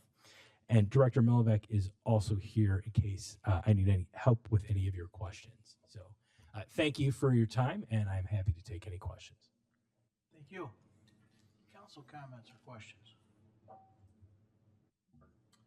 Thank you for being here, first of all. Really appreciate it, both of you taking time out for yet another meeting in your lives to be here, and really appreciate this continued enhanced partnership and communication. So thank you so much for being here. Really appreciate it. I've been reading a lot of the information that is on the library website. So if anybody thinks that there's not a ton of information about the strategic plan, past budgets, as well as your current processes, there's a ton of information on here. The capital request doesn't surprise me at all. If you read these documents, it sort of just jumps off the page at you. And I do recall the last time that there was significant capital needs. One of the things that I was intrigued by is a lot of references to accessibility and the ability to get to and from the library. And then obviously you're landlocked and you only have so much space. I have to confess, I haven't digested all of it. I may have Copilot do it for me. But can you speak a little bit to how the capital request might either short-term or long-term address some of those accessibility and transportation issues that I see are mentioned in a number of different places in the current discussions? Sure. So let me separate between sort of the capital maintenance types of projects, which is what the budget is really looking at, and potential larger scale projects in the future. So we have been looking at a redesign to the north entrance. As it currently stands, the ADA entrance requires you to go all the way to the sidewalk, come all the way back, which is really not keeping with sort of current best practices and how you try to design ADA compliant facilities to make them as close to the non-ADA experience as possible. We also have people with strollers and other things like that. So we've had an architect come and present us with a few different options of ways that we could redesign that space to improve the ADA accessibility. That's not reflected in this budget. So if we were going to do something like that, we would next be going to a financial consultant to help us through thinking about different ways that we could accomplish that. Does that address your question? I appreciate the clarification. Thank you. Yeah. And I also appreciate the increase back and forth and all that. So thank you for that. Leslie? Yeah. I know one thing that kind of always comes up whenever I'm talking to residents is the addition of the social worker. So can you talk a little bit about what that program does and how it complements the village program, and why you think it's a success or necessary in the library to continue? Sure. I'll just sort of give you my perspective on why when we added that to the last budget, why I was in support of it. We had social work interns who were in the library. There was a huge demand for that we could not meet through the interns alone. We have a wide variety of people who are in need of a lot of different services.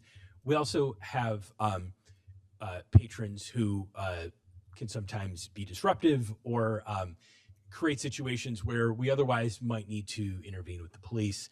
And if we can do that through a social worker, so much the better. I believe the police department does something similar, right? So those are the kinds of things that we were looking at when we decided to add the social worker, is to really expand on what had been done in the past and meet people who are there already. And we're able to, I think there's some trust there, and they're comfortable being in the library. And this does cover a wide variety of things. I mean, this is people attempting to get aid. This is older people looking for, how to navigate the internet, or all kinds of different things that really core to a library is helping people navigate accessing information and making use of information. And so those were all the reasons that, at least speaking for myself, for why we added the social worker position. That's really helpful. And then I appreciate, that you are not taking on debt, that's very similar to what we're doing up here, knowing that we kind of have a question mark here coming up. I remember when we had the ad hoc report that the village of Downers Grove kind of per capita was like middle to low in terms of the cost per, taxpayer.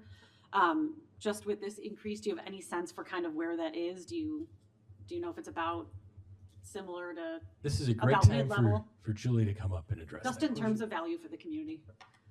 Yes, we have been traditionally just below average for libraries per capita in the Chicagoland area. This brings us to the other side of average. So just a titch upward. And also, just going back to the social worker thing, I want to recognize that Heather Lippy and Elizabeth Schley, who are the village's social worker, our social worker, have been working together extensively. One of the main things that Elizabeth can do that Heather does not, Heather works primarily through the police department, and the hours, as you know, of what the village is open, she's here 7:30 to 4:30, Monday through Friday. The library is open 9 to 9, Monday through Friday, and 9 to 5 on Saturday, and 1 to 5 on Sunday. And Heather does have hours that are very much outside of the hours that Heather works, and is very much more accessible for a lot of our folks who have trouble getting in during those business hours. Thank you for both of those. Thank you. Mike? Sure. No questions, really. Just a thank you for this presentation this evening and the cooperation that's already been expressed. Appreciation for that. And to say that I support this budget 100% and appreciate very much the approach that you're taking to funding facilities going forward. I agree that it's more transparent, it's more honest. Avoiding the cost of debt is super appreciated. I think this is just the right approach, and really in line with what this council has how we've been approaching things recently as well. So thank you very much for that. Thank you, Commissioner. Chris? Yeah, I won't repeat what has been said, but I agree with my colleagues. Appreciate the the time. I think it's important to note, the library also shared their budgets with us long before tonight. Yes, they did. And gave us an opportunity, which was not something we had seen before. So we thank you for that, despite the fact that you're autonomous, it's your budget. We really appreciate seeing those things. So thank you so much. Thank you for being here, and we look forward to this continued dialogue. Happy to do it. Thank you. Okay, thanks for being here, guys. Thank you. We, before you go, Matt, just, I want to reiterate that we appreciate you guys coming tonight. It's a little different, but we're trying to figure out ways to be a little more communicative and working together, understanding each other better, and that's a big thing. So we really appreciate that. Thank you for that. Very happy to do it, and I feel very much the same. Thank you. Thank you. Mayor, we have no further presentation on the village's budget. We're happy to answer any questions that the council may have. Are there any audience comments or questions?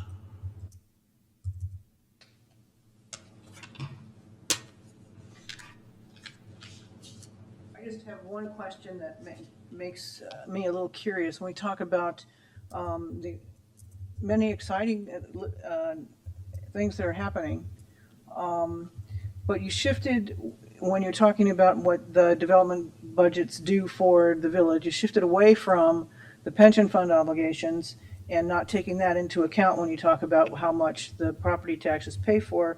And there have been some charts over the conversations about the dramatic increase that's coming along for the pension fund obligations in the future. So I'm curious about the real trade-off to the taxpayers, and I'm not going to comment on the value of what you're doing with the economic development stuff. I think clearly it's producing a lot of energy. But $14.5 million applied to fund the pensions today, what would that do for the projected cost and the production impact on the taxpayer over the course of time? I mean, paying down the obligations and funding the obligations sooner rather than later obviously has a time value of money component to it. And I'm just curious about, I don't think we get the real trade-offs as to how the priorities of the budget are established. And I think it's a valid question to ask what the different priorities, if the priorities were shifted, how would that affect the community and the taxpayers? So that's my question. Thank you. Others? Any comments or questions from the council? None. No additional ones. Or additional ones? Okay, I just have one thing, Dave. That pension question, we had, I don't remember the timing exactly, and I don't remember the details, so what I'm asking is if you would look into this and maybe get back to us. We did look into some prepayment conditions, some opportunities, whether they existed or not, what the net value was to us as a whole. And so recirculating that at least up here so we have a better handle on that. Right, What's I think that? it was the COVID year when we Is did that better what it than was? expected, yeah.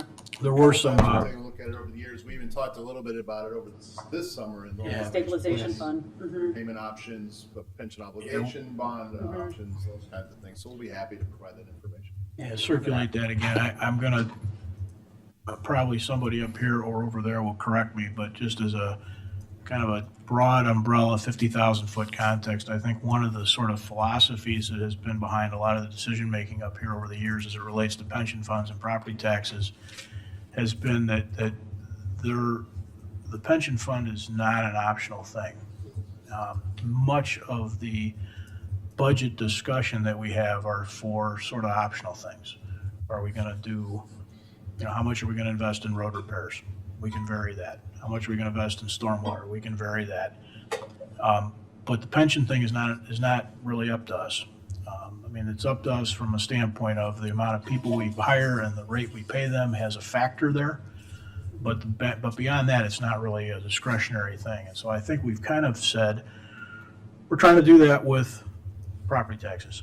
And if we have opportunities to minimize that, we've seen over the last few years, again, we'll get more details, but if you've been watching these discussions, we did some smoothing of those curves, some softening of the impacts as a result of opportunities, as Leslie mentioned, where we had excesses. And so it's a little bit of a dance, right? We have a lot of obligations, and one of them, though, is really, truly an obligation. It's not a matter of deciding scope of operations for next year. It's an obligation already incurred. And so we've kind of tried to line that up with property taxes and then look for ways over time to soften them, but there hasn't, I don't think, been a lot of drive or a lot of value behind trying to sort of prepay that. So we'll get a little bit of refresher for everybody, but I think generally that's the context for that. I think that was why we created the stabilization fund, was we looked at to see if prepaying would help, it wouldn't, and that was why we created that fund. Yeah, and then there was even some, that started to diminish in value too. Right. Okay, anyone else? I think it sounds like the question was about sort of reprioritizing and whether should be prioritizing the pension over other village decisions. And so I think the balancing is what we've been discussing for a long time. So, thank you, Mayor. Thank you. Dave. The next item on tonight's first reading agenda is consideration of an ordinance amending certain traffic control, parking and speeding provisions, and pedestrian and bicycle safety improvements. What is all that? That is really the outcome of neighborhood traffic study number 11. Here to present information on neighborhood traffic study number 11 is our Director of Engineering, Scott Pasco. Thank you, Manager Fieldman. Good evening, Mayor and Council. Tonight we'll be presenting neighborhood traffic study number 11. We've been here in the past, we've done these concurrently every year. The purpose of the study is to analyze existing transportation operations, traffic volumes and speeds, intersection traffic control, pedestrian and bike safety. The study is a comprehensive review to establish consistency within the neighborhood, also within the village, and mitigate any transportation issues that we might find. Neighborhood 11 is bounded by the railroad tracks to the north, 63rd Street to the south. Maple Grove Forest Preserve in the village is western boundary to the west, and then Carpenter Street north of Maple and Main Street south of Maple to the east. So basically the downtown area to the east. When we started taking inventory of existing conditions. This included field investigations of the neighborhood transportation system, conducting traffic speed studies at 30 locations. We also did vehicle, pedestrian, and bicycle counts at 3 intersections, and we looked at traffic and crash data in the area. We also looked for issues and concerns related to intersection traffic control, pedestrian and bike safety, roadway traffic volumes, vehicular speeds within the neighborhood, and pedestrian movements. Some of the preliminary recommendations from the study included changing a number of the intersections that are currently under yield control or no stop control to have some sort of stop control. This is something we've been doing in the past on other neighborhood studies. The number of overall, the overall all-way stop control intersections is changing from the past, and then we will be adding stop control to at least 31 intersections that currently have either yield control or no stop control at all. The next preliminary recommendations are for speed limit and signage modifications, including new speed limit signs in some areas and enhancing the existing speed limit signs we have, which consist of putting the yellow borders around some of the existing signs. Also looking at doing temporary radar feedback whenever needed within the neighborhood for speeding. TAP has recommended approval of all these changes, 4-0 at their TAP meeting in October. TAP Commission did also recommend reducing the speed limit in this neighborhood from 25 to 20 throughout the neighborhood. Although that was recommended by TAP, staff does not recommend this action based on the fact that if we're going to change speed limits, it should be done village-wide and not per neighborhood, because that will cause confusion in the motoring public. You're doing 25 in one area, you move into this neighborhood, it's 20. It's very confusing, so we recommend not doing that. We also looked at some of the bicycle enhancements in the area. They were in agreement with the recommendations that we had through the ATP that we approved this year. A couple of those recommendations included the shared use path along Gilbert, as well as along 59th Street, and an off-road path along the northwest section of Gilbert Park. The study basically agrees with a lot of the recommendations that came out of the ATP. Finally, a couple of the other recommendations that we looked at are temporary speed monitors that I talked about earlier, as well as some additional crosswalk striping and curb extensions. Those were also part of the ATP this year. The striping is something we can do underneath the village's annual striping contract, or we'll incorporate that in future CIP projects, as well as the curb extensions. That's something we will do as we go through the area with resurfacing or right-of-way improvements, things like that. So with that, I will open it up to any questions you might have. Thanks, Scott. Any audience comments or questions? Kind of running out of audience.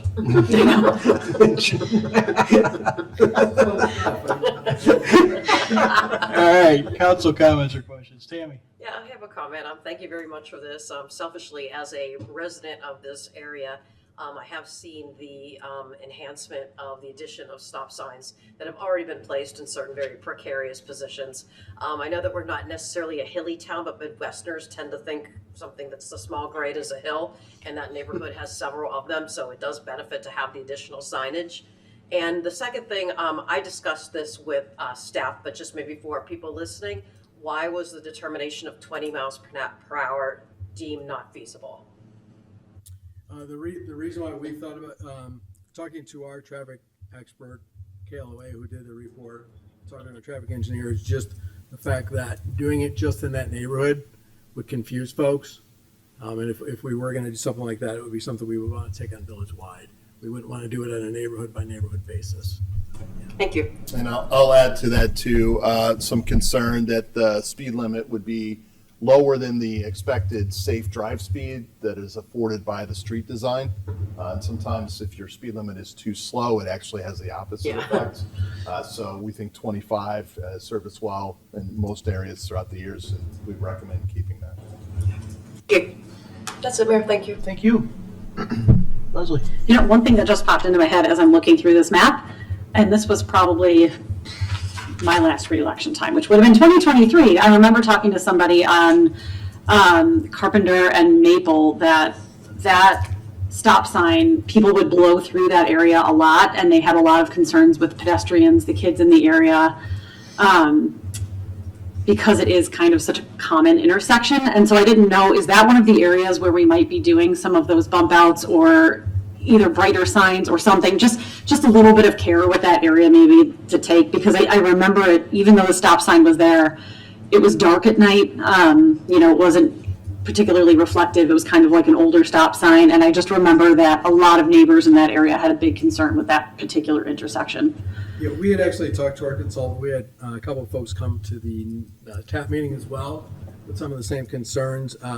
We're looking at reaching out to the county. Unfortunately, Maple is county jurisdiction. Right. So we were going to talk to them. I know we went and pulled some Okay, good. crash data. There's been a few more accidents out there. Okay. So the thought was reach out to the county. Great. And see if we can kind of coordinate something with them. Maybe look at that stop sign, see if we can get that replaced through the county. Perfect. Thank you. That is something we're going to look at. Thanks so much. Yep. Anyone else? Chris? Thank you, Mayor. There is a recommendation matrix that appears in the KLOA report on page 43 that basically talks about all the sort of a summary, I think, of what's recommended. They also include an ease of implementation effort and a cost, which they rank low, medium, high. I'm just curious if we had any input into any of that. We did look at some of that. Some of that is based on the ATP. We looked at some of those costs. Okay. Some of that stuff. And then basically just the ease of putting it in, just kind of past experience on projects. Can we add it to existing projects? So that classification is from staff? It's between staff and. Okay, so staff was a part of that discussion. Okay. Until we see numbers, I don't love seeing rankings of cost as high, but I'll continue to say that.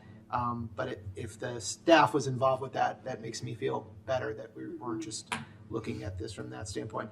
I think all of these recommendations make a lot of sense, and I agree with staff's speed limit. I don't have any desire to change it to 20. I understand where it might feel safer, but I think the confusion is something we want to avoid. And I just think it's important to note that we are talking about neighborhood 11 on 11/11. Grown. Hopefully not until Buy a 11. lottery ticket. Just All right, saying. Area 51 and 11/11/11. Okay, all right. Area 51 is Alien numerology. Yeah. Anyone else? I had a couple of Details. questions, Scott. One is, when we talk about bump outs, these are just sort of really more commentary than they are questions. The more the merrier. It remains true that, at least for me, I hear, if I'm talking about resident input, traffic is probably the one constant. It depends on which part of town happens to be engaged in the moment. And it's everything from, people don't stop at stop signs, so they drive too fast, whatever. And, that's us. The truth of the matter is, unfortunately, that's us. But it's an important thing, and it's part of why, over the years, I keep talking about various things associated with it, because I do think it's a problem. And I think some of the efforts that maybe are even beyond, what MUCTD and stuff are good for us, because we've got an issue, which is that our customers aren't real happy or thrilled with their environment. So trying to improve that, I think, is a good thing. So that, as it relates to bump outs, I'd say that for sure. The other thing I wanted to mention is that I'm trying to figure out when the best time to do this is, so I'm thinking right now. And that is, we had some conversations that were very brief, but the idea of crosswalks and what they look like and whether there's a sort of a branding jump out at you opportunity. So I know we've decided, I think, as a team here, to be dealing with piano key style crosswalks and not, hearts or daisies or whatever's going on. But it does seem like a thing that, in my mind, if those were bigger and bolder, so maybe they're piano keys, but maybe they're, instead of just white, they're white and green. I don't know what the exact right thing is, but I feel like we've got a completed plan, first completed plan since we developed and adopted the ATP. And we're going to start doing some work of some kind, some striping work and some bump out work, whatever this entails. Now would be the time in my mind to start injecting that into it. And I'd really like us to do that. I don't remember a lot of dissent on that subject before, but also not a lot of detail, right? So what does that look like and how do we implement it? I think now's the time to figure that out. Yeah, that's something we can definitely take a look at. Anything else? Okay, continue. The next item is consideration of a petition to change a two-way stop to a four-way stop at the intersection of Park and Summit. Back to Scott. So, yes, we had a request for a all-way stop at Park and Summit that was brought up at our October TAP meeting. Currently, Park and Summit is a two-way stop. It's stop control going east and west, and no stop control going north and south. Park. The request is to add north-south stop control to Park and make it an all-way stop. Speed limits there are 25 miles an hour. So this was presented again at the October TAP meeting. These are just a couple of the speeds that were taken through the area. So the average speed through there east-west, 16 miles an hour. The 85th percentile, 20 miles an hour. Again, speed limit's 25. Going north-south, we've got 18, 17 with 22, 23 for those 85 percentiles going through there. So based on this, like I said, we took a vote, or TAP took a vote, and they recommended stop control at this intersection. For this intersection, staff does not, and I'll go through a couple of the reasons why we don't think it's warranted. There's six warrants at MUTCD. You have to fulfill to put a stop sign in. So I'll just go ahead and run through all of those.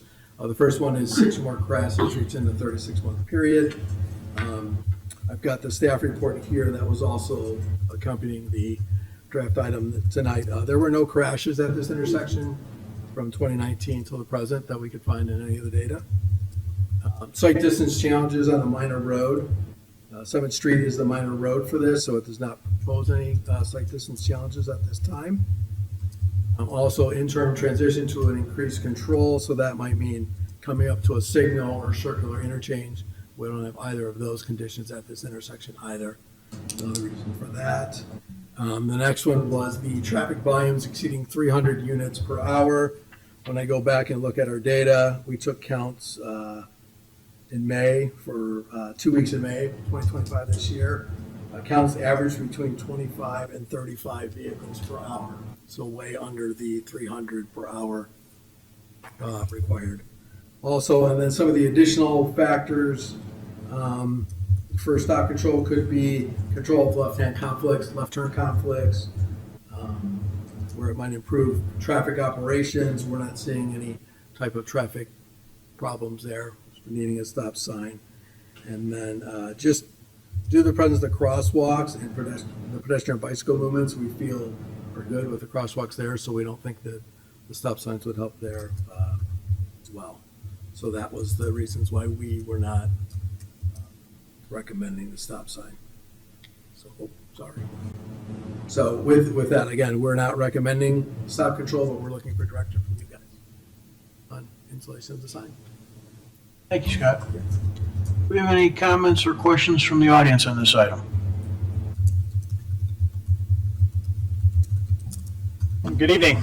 My name is Grant Milstead. I'm the petitioner of the brief that Scott just walked through. I had an opportunity on October the 8th to walk the TAP through the rationale for the petition. I want to take an opportunity to walk you through the same points, and then also make myself available for any questions you may have. Before I get started, I just want to thank this group for listening tonight, thank the TAP, and also thank the staff. This is my first time taking any business like this through this process, and I found especially the staff to be incredibly professional and thorough in the work that they've done.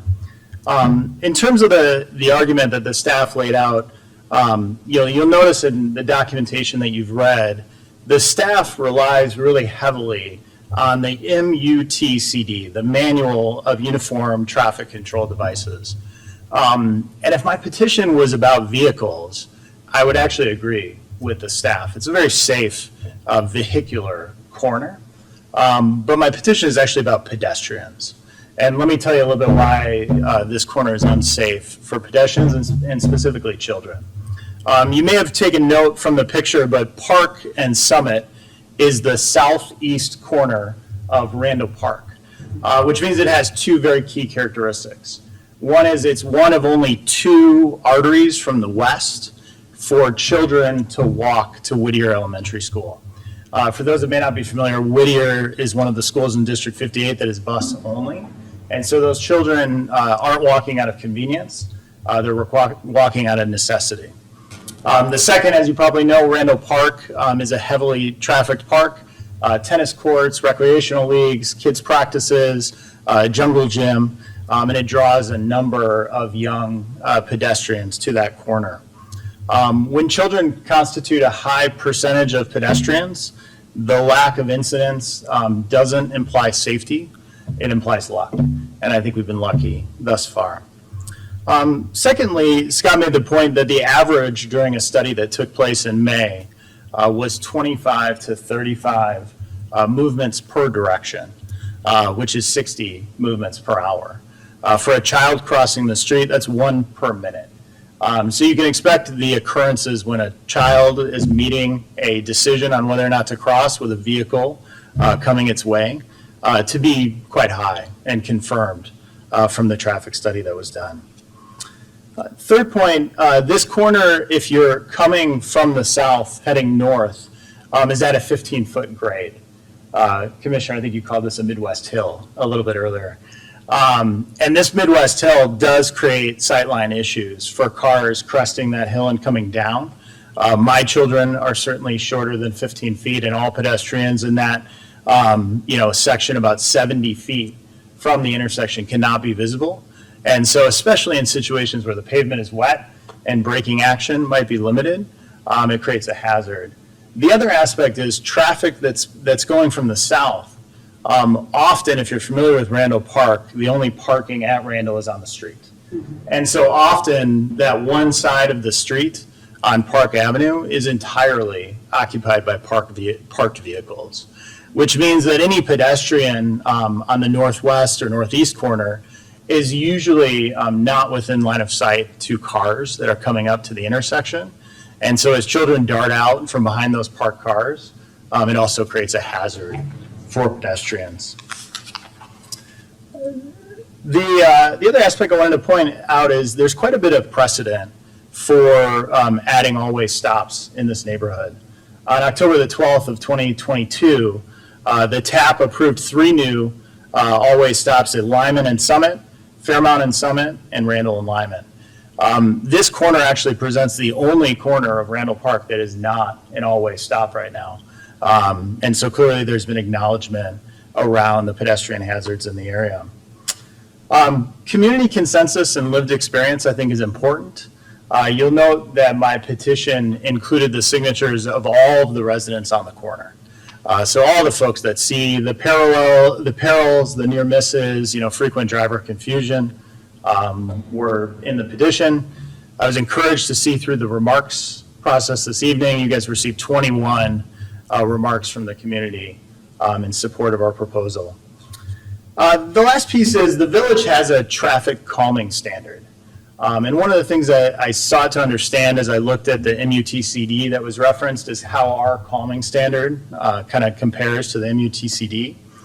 And you'll take note that in Section 8 of that calming standard, it says explicitly we should allow consideration for unique contextual factors such as school and park proximity and pedestrian access. And I think you'd agree that this corner has both of those. So I'll just sum up and see if you have any questions, which is, this petition is not a request out of convenience, it's a request out of prevention, and specifically the safety of children in the area. And we really urge the commission to take the recommendation of the TAP and move this corner to an all-way stop control. So again, thank you for your time this evening. Any other comments from the audience? Okay, council comments, questions? Leslie, go ahead. Yeah. I will say, in this case, I tend to agree with TAP. I am generally supportive of all-way stop signs and consistency.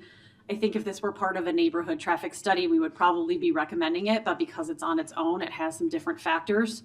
And so that's kind of where I feel as though it can be upon us to take some extra consideration. I took note of the fact that Randall Park is right there. I'm very familiar with it. I have friends in the Whittier neighborhood, and we've walked to Randall Park from their house. Very familiar with that area and that there's no parking. There's also, as mentioned, the inconsistency with some of the all-way stops in that neighborhood sometimes even drives me a little crazy. So I, park here at Village Hall. My daughter goes to Fairmount, so I pick her up at Champions after I get off the train, and I take Fairmount all the way. And I've noticed that Fairmount and Randall is a 2-way, Fairmount and Summit is a 4-way. And every time I drive it, I'm always extra cautious and extra concerned, especially with some of those Midwest hills that somebody either isn't paying attention or I see kids on bicycles all the time.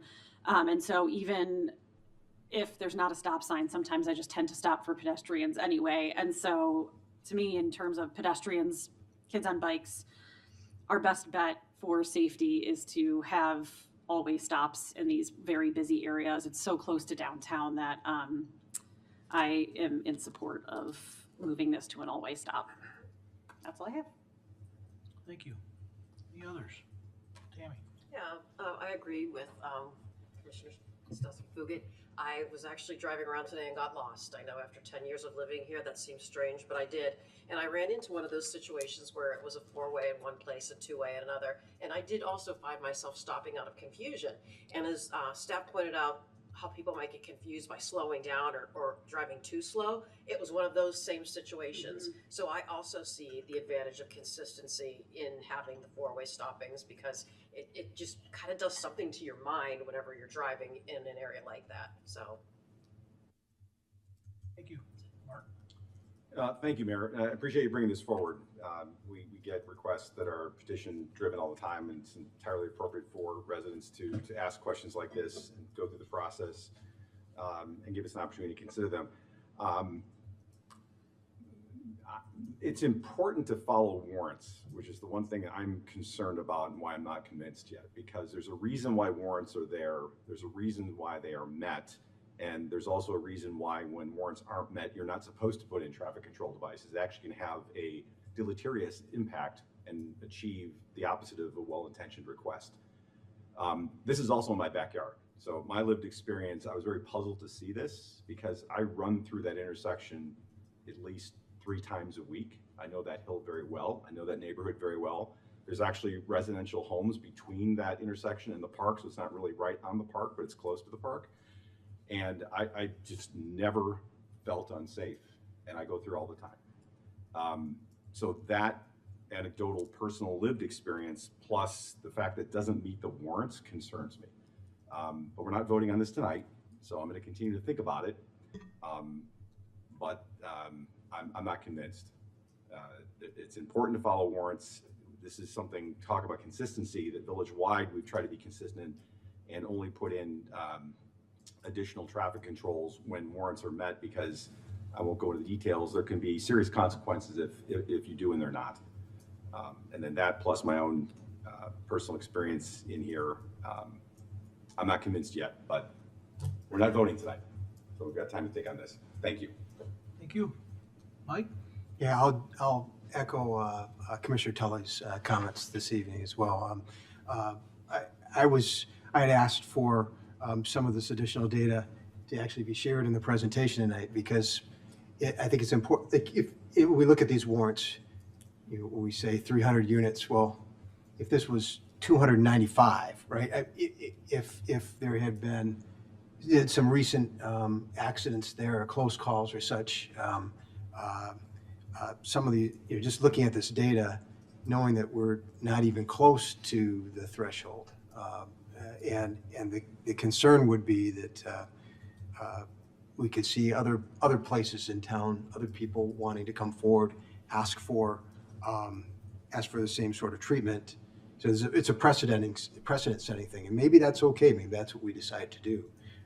But so, no decision yet. But I remain not convinced. A comment was made that if this had been part of a traffic study, that the stop signs would probably be a recommendation. Does staff have anything to say about that? We didn't do a whole neighborhood study here, so I can't get into the actual set of facts and wouldn't want to sort of guess at what the outcome might be.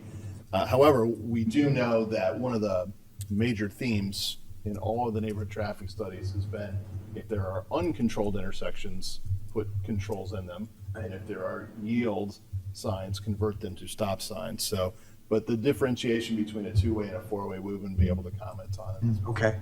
And so that's something too, wanted to highlight in the presentation, is that we do have stop control on Summit Street, which I think is completely appropriate, and it's a good thing that it's there. So there isn't that confusion about who goes and who shouldn't go. And so we have that clarity. And we have a 25-mile-an-hour speed limit along both streets. I noticed in the previous presentation, one of the graphics that showed a 20-mile-an-hour speed limit at parks.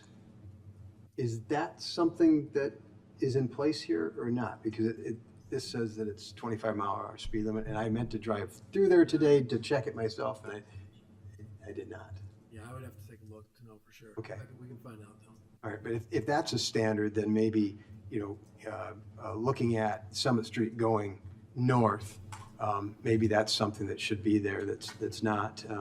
And which leads me to just thinking about, so we're here talking about stop signs, and that's what was presented in the petition, but wondering if this perhaps would warrant the use of maybe some additional signage or some other visual things to make people more aware of maybe the unusual level of children in this area versus other areas. So maybe just a revisit of the signage that's existing up and down the street right now, and if that's meeting our current standards, right? if there should be something a little bit more, I think that would be something to look at. And we just got done talking about marked crosswalks. I'm not sure how, in the MUTCD, are there standards there to be met for when you would put a crosswalk in? Yeah, I believe there are crosswalks at this intersection. So there are marked crosswalks at the intersection? Yes. So, okay, excellent. Like I said, I apologize for not driving through there today because they're completely intended to. So I think that's all I have for now. I'm interested in learning more. And just add one more thing, Mayor. I was also wondering why there's probably not so much traffic on the street, because of all the streets that go north-south, there's only one that doesn't go through. Right. All the others do, and I think that also explains some of the diversity in the controlled intersections. Because you can't go through, unlike Fairmont and Washington and Lyman. Right.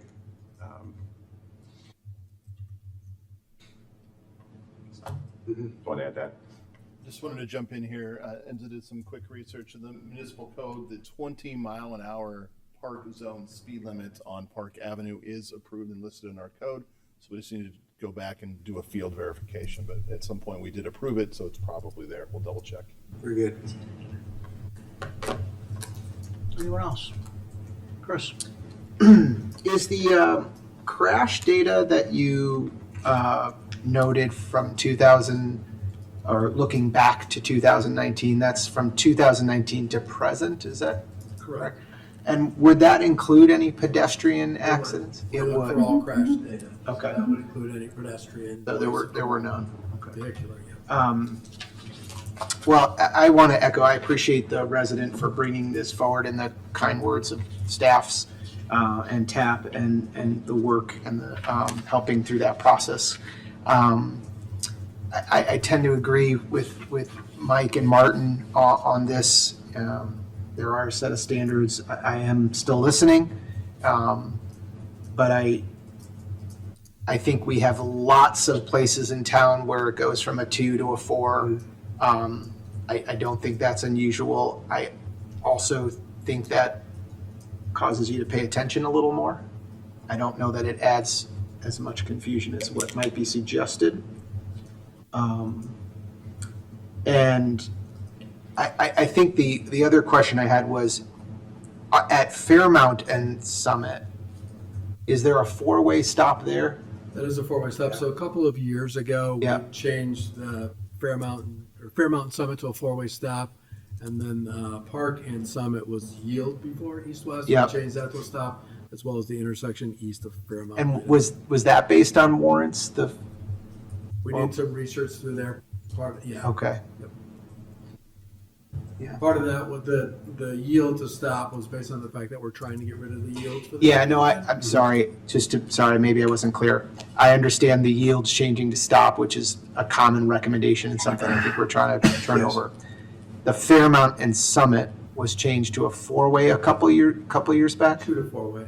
Oh, 2 to 4-way. Correct. Okay, and I'm just asking, was that because of warrants? Or was that a petition driven? I would have to go back and look Okay. at the reason why we did it. I know we did it. We brought it to the council at that time. Okay. Yeah, still listening, but I understand this is, the traffic counts are low, the speed is very low compared to some of the other things that we've seen, so it's a little bit of a uphill battle for me to get there, but still listening, Mayor. Thank you. Thank you. Rob? Yeah, and I agree with what Martin and Mike said as well. If we're looking at this based on the warrants, this doesn't meet the standard, and what we're looking at is pedestrians. So the one question I'd like to know before the next meeting is, do we have a standard of practice involving parks? Because this might be a unique situation. Or do we have 4-way stops at all of our other parks? Is that something that we've done, or is that also not consistent? Yeah, typically we rely on the traffic study when we go through that neighborhood. Okay. And based on traffic study recommendations. So some are 2-way, some are 4-way. Okay. We don't have a standard Yeah. for a park intersection. I was curious if this was an aberration compared to the other ones or not, so. Now, I know that the speed limit, 20 mile an hour, that has rules as far as distances Yeah. from the park, but as far as stop control, no. Okay. Mary, can I offer Yeah, go just ahead. one other anecdotal comment? Recently, there were some residents on Prentice Drive on south side of town that were asking about, hey, let's put some stop signs on it. It didn't meet the warrants. And if we were to do something like that, something here for these folks, I mean, I think that's part of what I'm looking at. This is why we have the standards we have, because we don't want to get into a situation where we're putting up signage and such without sort of standards and a reason for doing them. Just wanted to offer that up. We have traffic issues throughout town. I mean, the street I just mentioned, kids, folks going back and forth to South High, kind of coming in from the southwest there, and I've witnessed it. I run down that street fairly often, and it is a continued issue. It's something, Mary, you spoke about earlier as well, and it's an ongoing problem, and we're certainly very focused on safety here, and I definitely very much appreciate the neighborhood stepping forward and asking us to look into this. Hopefully, with this dialogue, regardless of the outcome, you feel like you're getting a fair hearing and at least some good reasoning for why we're going to do something or not do something, and that it's consistent with how we've applied it throughout town. So thank you. Thank you. Anyone else? All right, I'll give you my 2 cents. It won't come as much of a surprise, probably. I'm a fan of stop signs. I'm willing to take those arrows for all the people that are mad about all the new stop signs. And the standards it's good to have standards, to be sure. But we've added traffic control without that's not driven entirely by TCD standards. We have done that. And I think when we add stop signs, it adds to half of the things at least that are listed in our traffic calming. At least 5 of these 8 things wouldn't be conflicting with the traffic calming. It's not the standards. It's our own policy about traffic calming, but at least 5 of the 8 things would be consistent with the idea of adding a stop sign here. And for me, it's just always about trying to increase the likelihood of a predictable interaction between a car and a person. It's that simple. I can't say it any other way that probably makes a traffic engineer happy, per se. But I think that's the case. Our experiences are all different. Mine are different than others here. That's certainly my neighborhood too. I walk that, if I'm doing what I'm supposed to do, I walk that about 3 or 4 times a week. But whether it's there or it's, as Leslie mentioned, at Randall and Fairmount, that's another one. I don't like it when there's uncertainty between pedestrians and traffic. So I'm in favor of trying to improve that. So if it makes it less fun to drive, I've got family members and neighbors that are mad about stop signs, but there's a part of me that says that's okay. So I'm inclined to be wanting to add stop signs wherever either they're asked for or our team suggests they should be. Those are sort of 2 different things that might drive us to that. It's not the same as putting them at every intersection, but if a neighborhood's asking for it or our team says it's a good idea, either one of those to me is just as motivating, kind of irrespective of the standards. So we'll think about it for another week. Mike? And just offer just something that might give a little more support to what you're suggesting right now. The premise here is that we have more children at this intersection than we normally would. Is there some way for us to validate that premise? Say that without going out there and doing some Presence of a counts. park. Looking at who walks through the intersection. The counts we have are typically just pedestrian goes by, we count them, car goes by. Well, just as this compares to similar situations around town and so I get, what I'm saying is that if I'm going to go off script here, I need something to base it on. I mean, the presence of a park with fields makes it feel like there are probably a decent amount of children that are probably there. Reasonable assumption, still assumption, Sure. so. But a lot of folks are going on experience, and my experience is Randall Park is pretty busy every time I've been there. So, I mean, All the parking's on Randall. Nobody Also- parks on Summit. no, nobody parks on Summit. I'm very familiar as well, I've done several. One thing I do want to mention is I did kind of look it up, and it looks like it was July of 2023 when we looked at it last, and it was with that horrific accident from 55th and Fairmount, and there was the recommendation that we close it off, which we didn't, and so I think that we all kind of agreed to revise it to an all-way stop at Fairmount and Summit to try and slow things down, so that was when it happened. But in our presentation, I don't see anything about if all of the warrants were met. So just something to point out.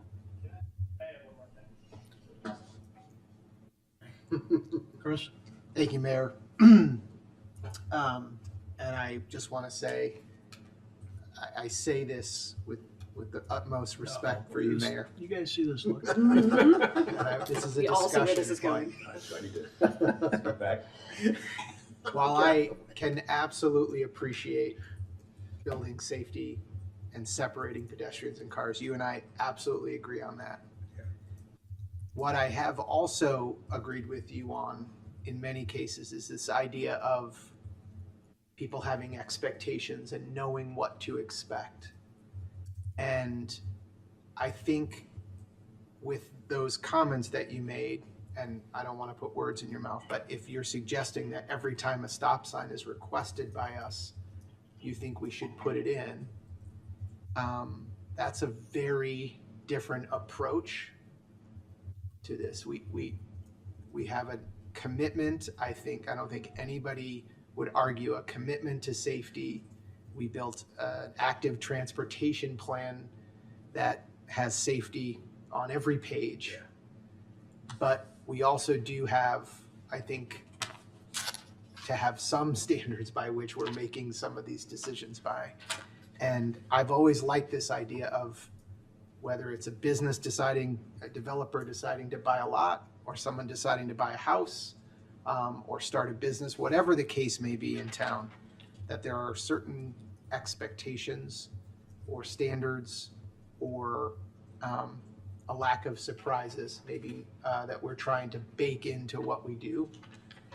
This seems counterintuitive to that. So it doesn't mean that this intersection may not warrant a stop sign, but this idea of I'm for a stop sign anywhere anyone asks for it feels a bit beyond where I am comfortable going.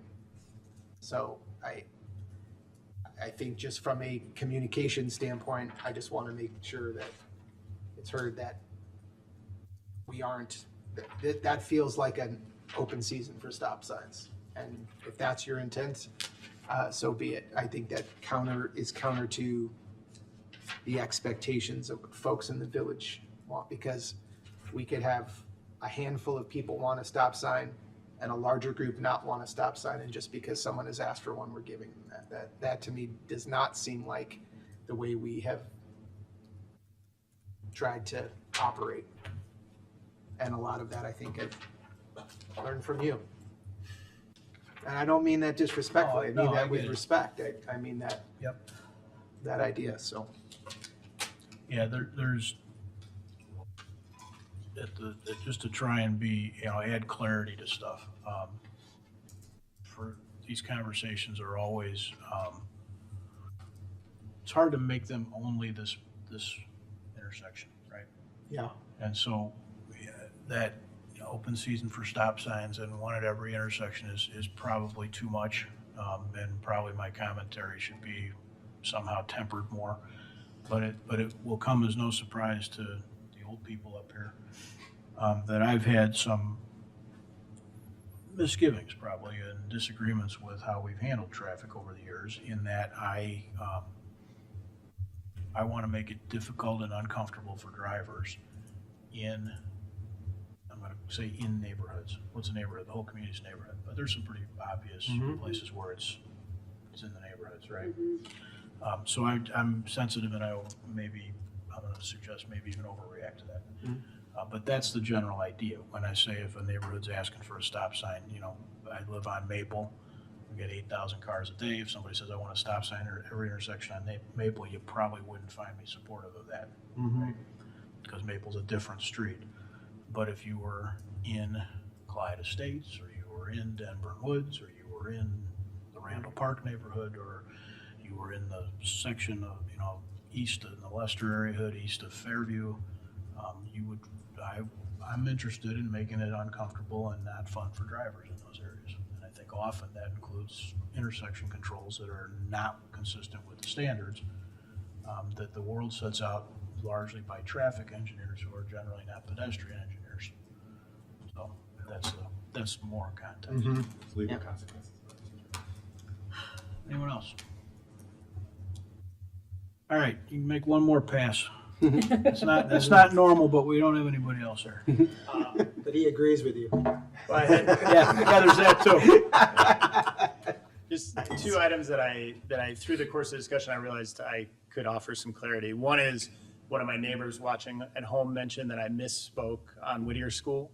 I mistakenly said bus only. What I was trying to say was walk only. We know what you mean. So Commissioner Rowe, when you talked about, the presence of additional students, that's one of the main rationales outside of the park. The other one was for Commissioner Tully. I got the sense through you and Commissioner Davenport's comments that you may not fully understand the current stop sign is on Summit. Yes. Like I said, I go through there 3 or 4 times a week. I know this intersection like the back of my hand, which is why I was surprised when I saw it. I will run through it again. Yeah, but your comment around people don't park on Summit is 100% true, but the hazard is on Park. Because since that is the street that doesn't have stop control. Right. That's where the cars Hey, line up. Grant, let me stop you a second. One of the reasons that we generally don't have people come back up is, and I should have said this at the beginning of the meeting with the small group here, I didn't go through my normal speech, but what this isn't is a debate back and Totally forth get it. between council members and people at the podium. Totally get it. I just So- want to make sure that was understood. Let's I do look both ways when I go through. Let's wrap it there. Anybody that wants to contact us individually always can, and we will be doing this at another meeting. And just make sure that we're trying to stay with the program here, which isn't a back and forth debate, so. Okay, anyone else? Okay, we will talk about this again someday. We have a little bit of homework to do, so we'll get that homework done and prepared for the next time this is considered. That ends tonight's first reading, Mayor. Thank you. Thank you, Dave. Is there an attorney's report? Thank you, Mayor. 2 items tonight to present. The first is an ordinance amending certain traffic control, parking and speed provisions, and pedestrian bicycle safety improvements. And the second is an ordinance amending the stop control at Park Avenue and Summit Street. Both will be on next week's active agenda. Thank you. Is there a manager's report? No report tonight. Thank you. Thanks, Dave. Council member reports. This is an opportunity for council members to report out on goings on in the community, other groups that they want to highlight or activities that they want the public to know about. We'll start with Mike.